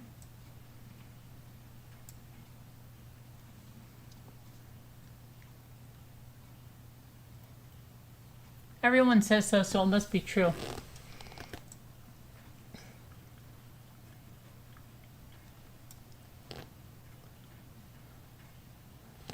It's 4:24.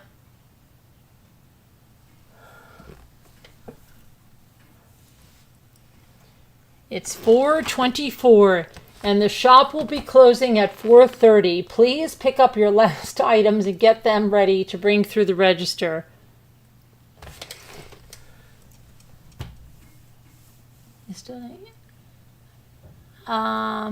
What do we do here? Come on, can we get these last 3 words before the store closes?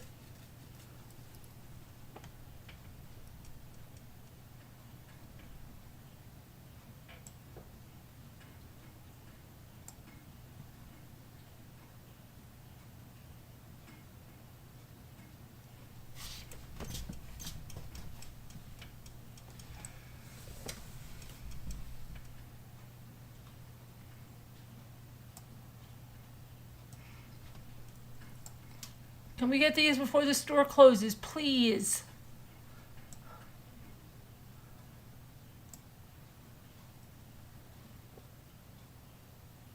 Well, we didn't get them. What are they? Come on, please. Stop with the atria. We already said that. Didn't we? Yeah, it's already extra word. It's already been found.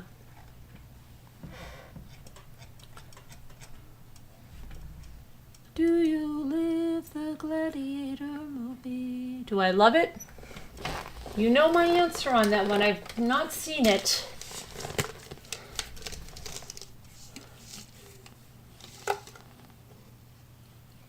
I know that you love it, though. And I know that you live it. Okay. On to your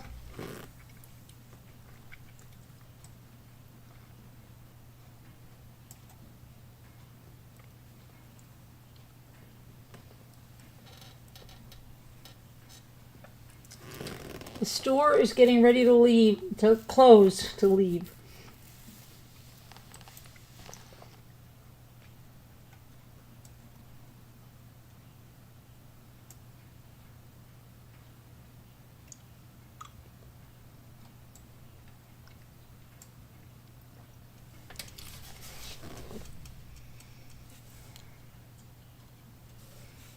Put your tiara on. Okay. We need 2 more words. 2 more. Ivan. Nope. Rant and vain. How about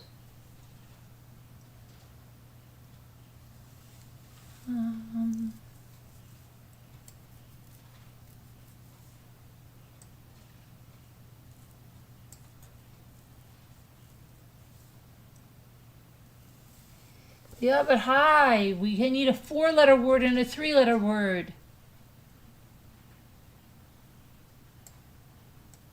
3-letter, 4-letter. 3-letter, 4-letter, 3-letter.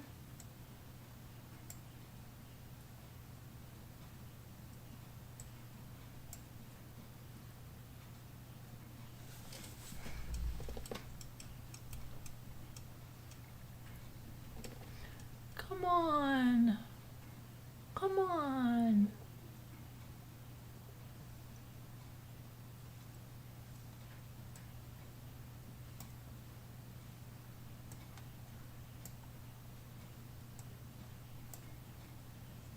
I got it. We just need 1 more now. Come on, we've got 2 minutes to get 1 4-letter word.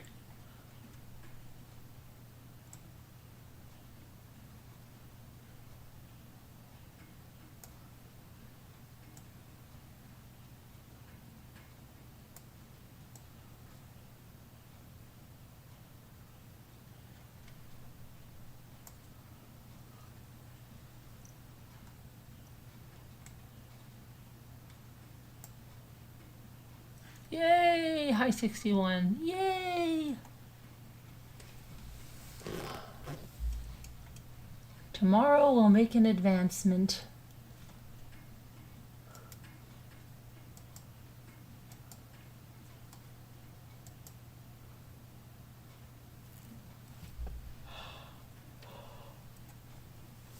Well, thank you guys. You want a 4-letter word, now you're asking for trouble. I know, right?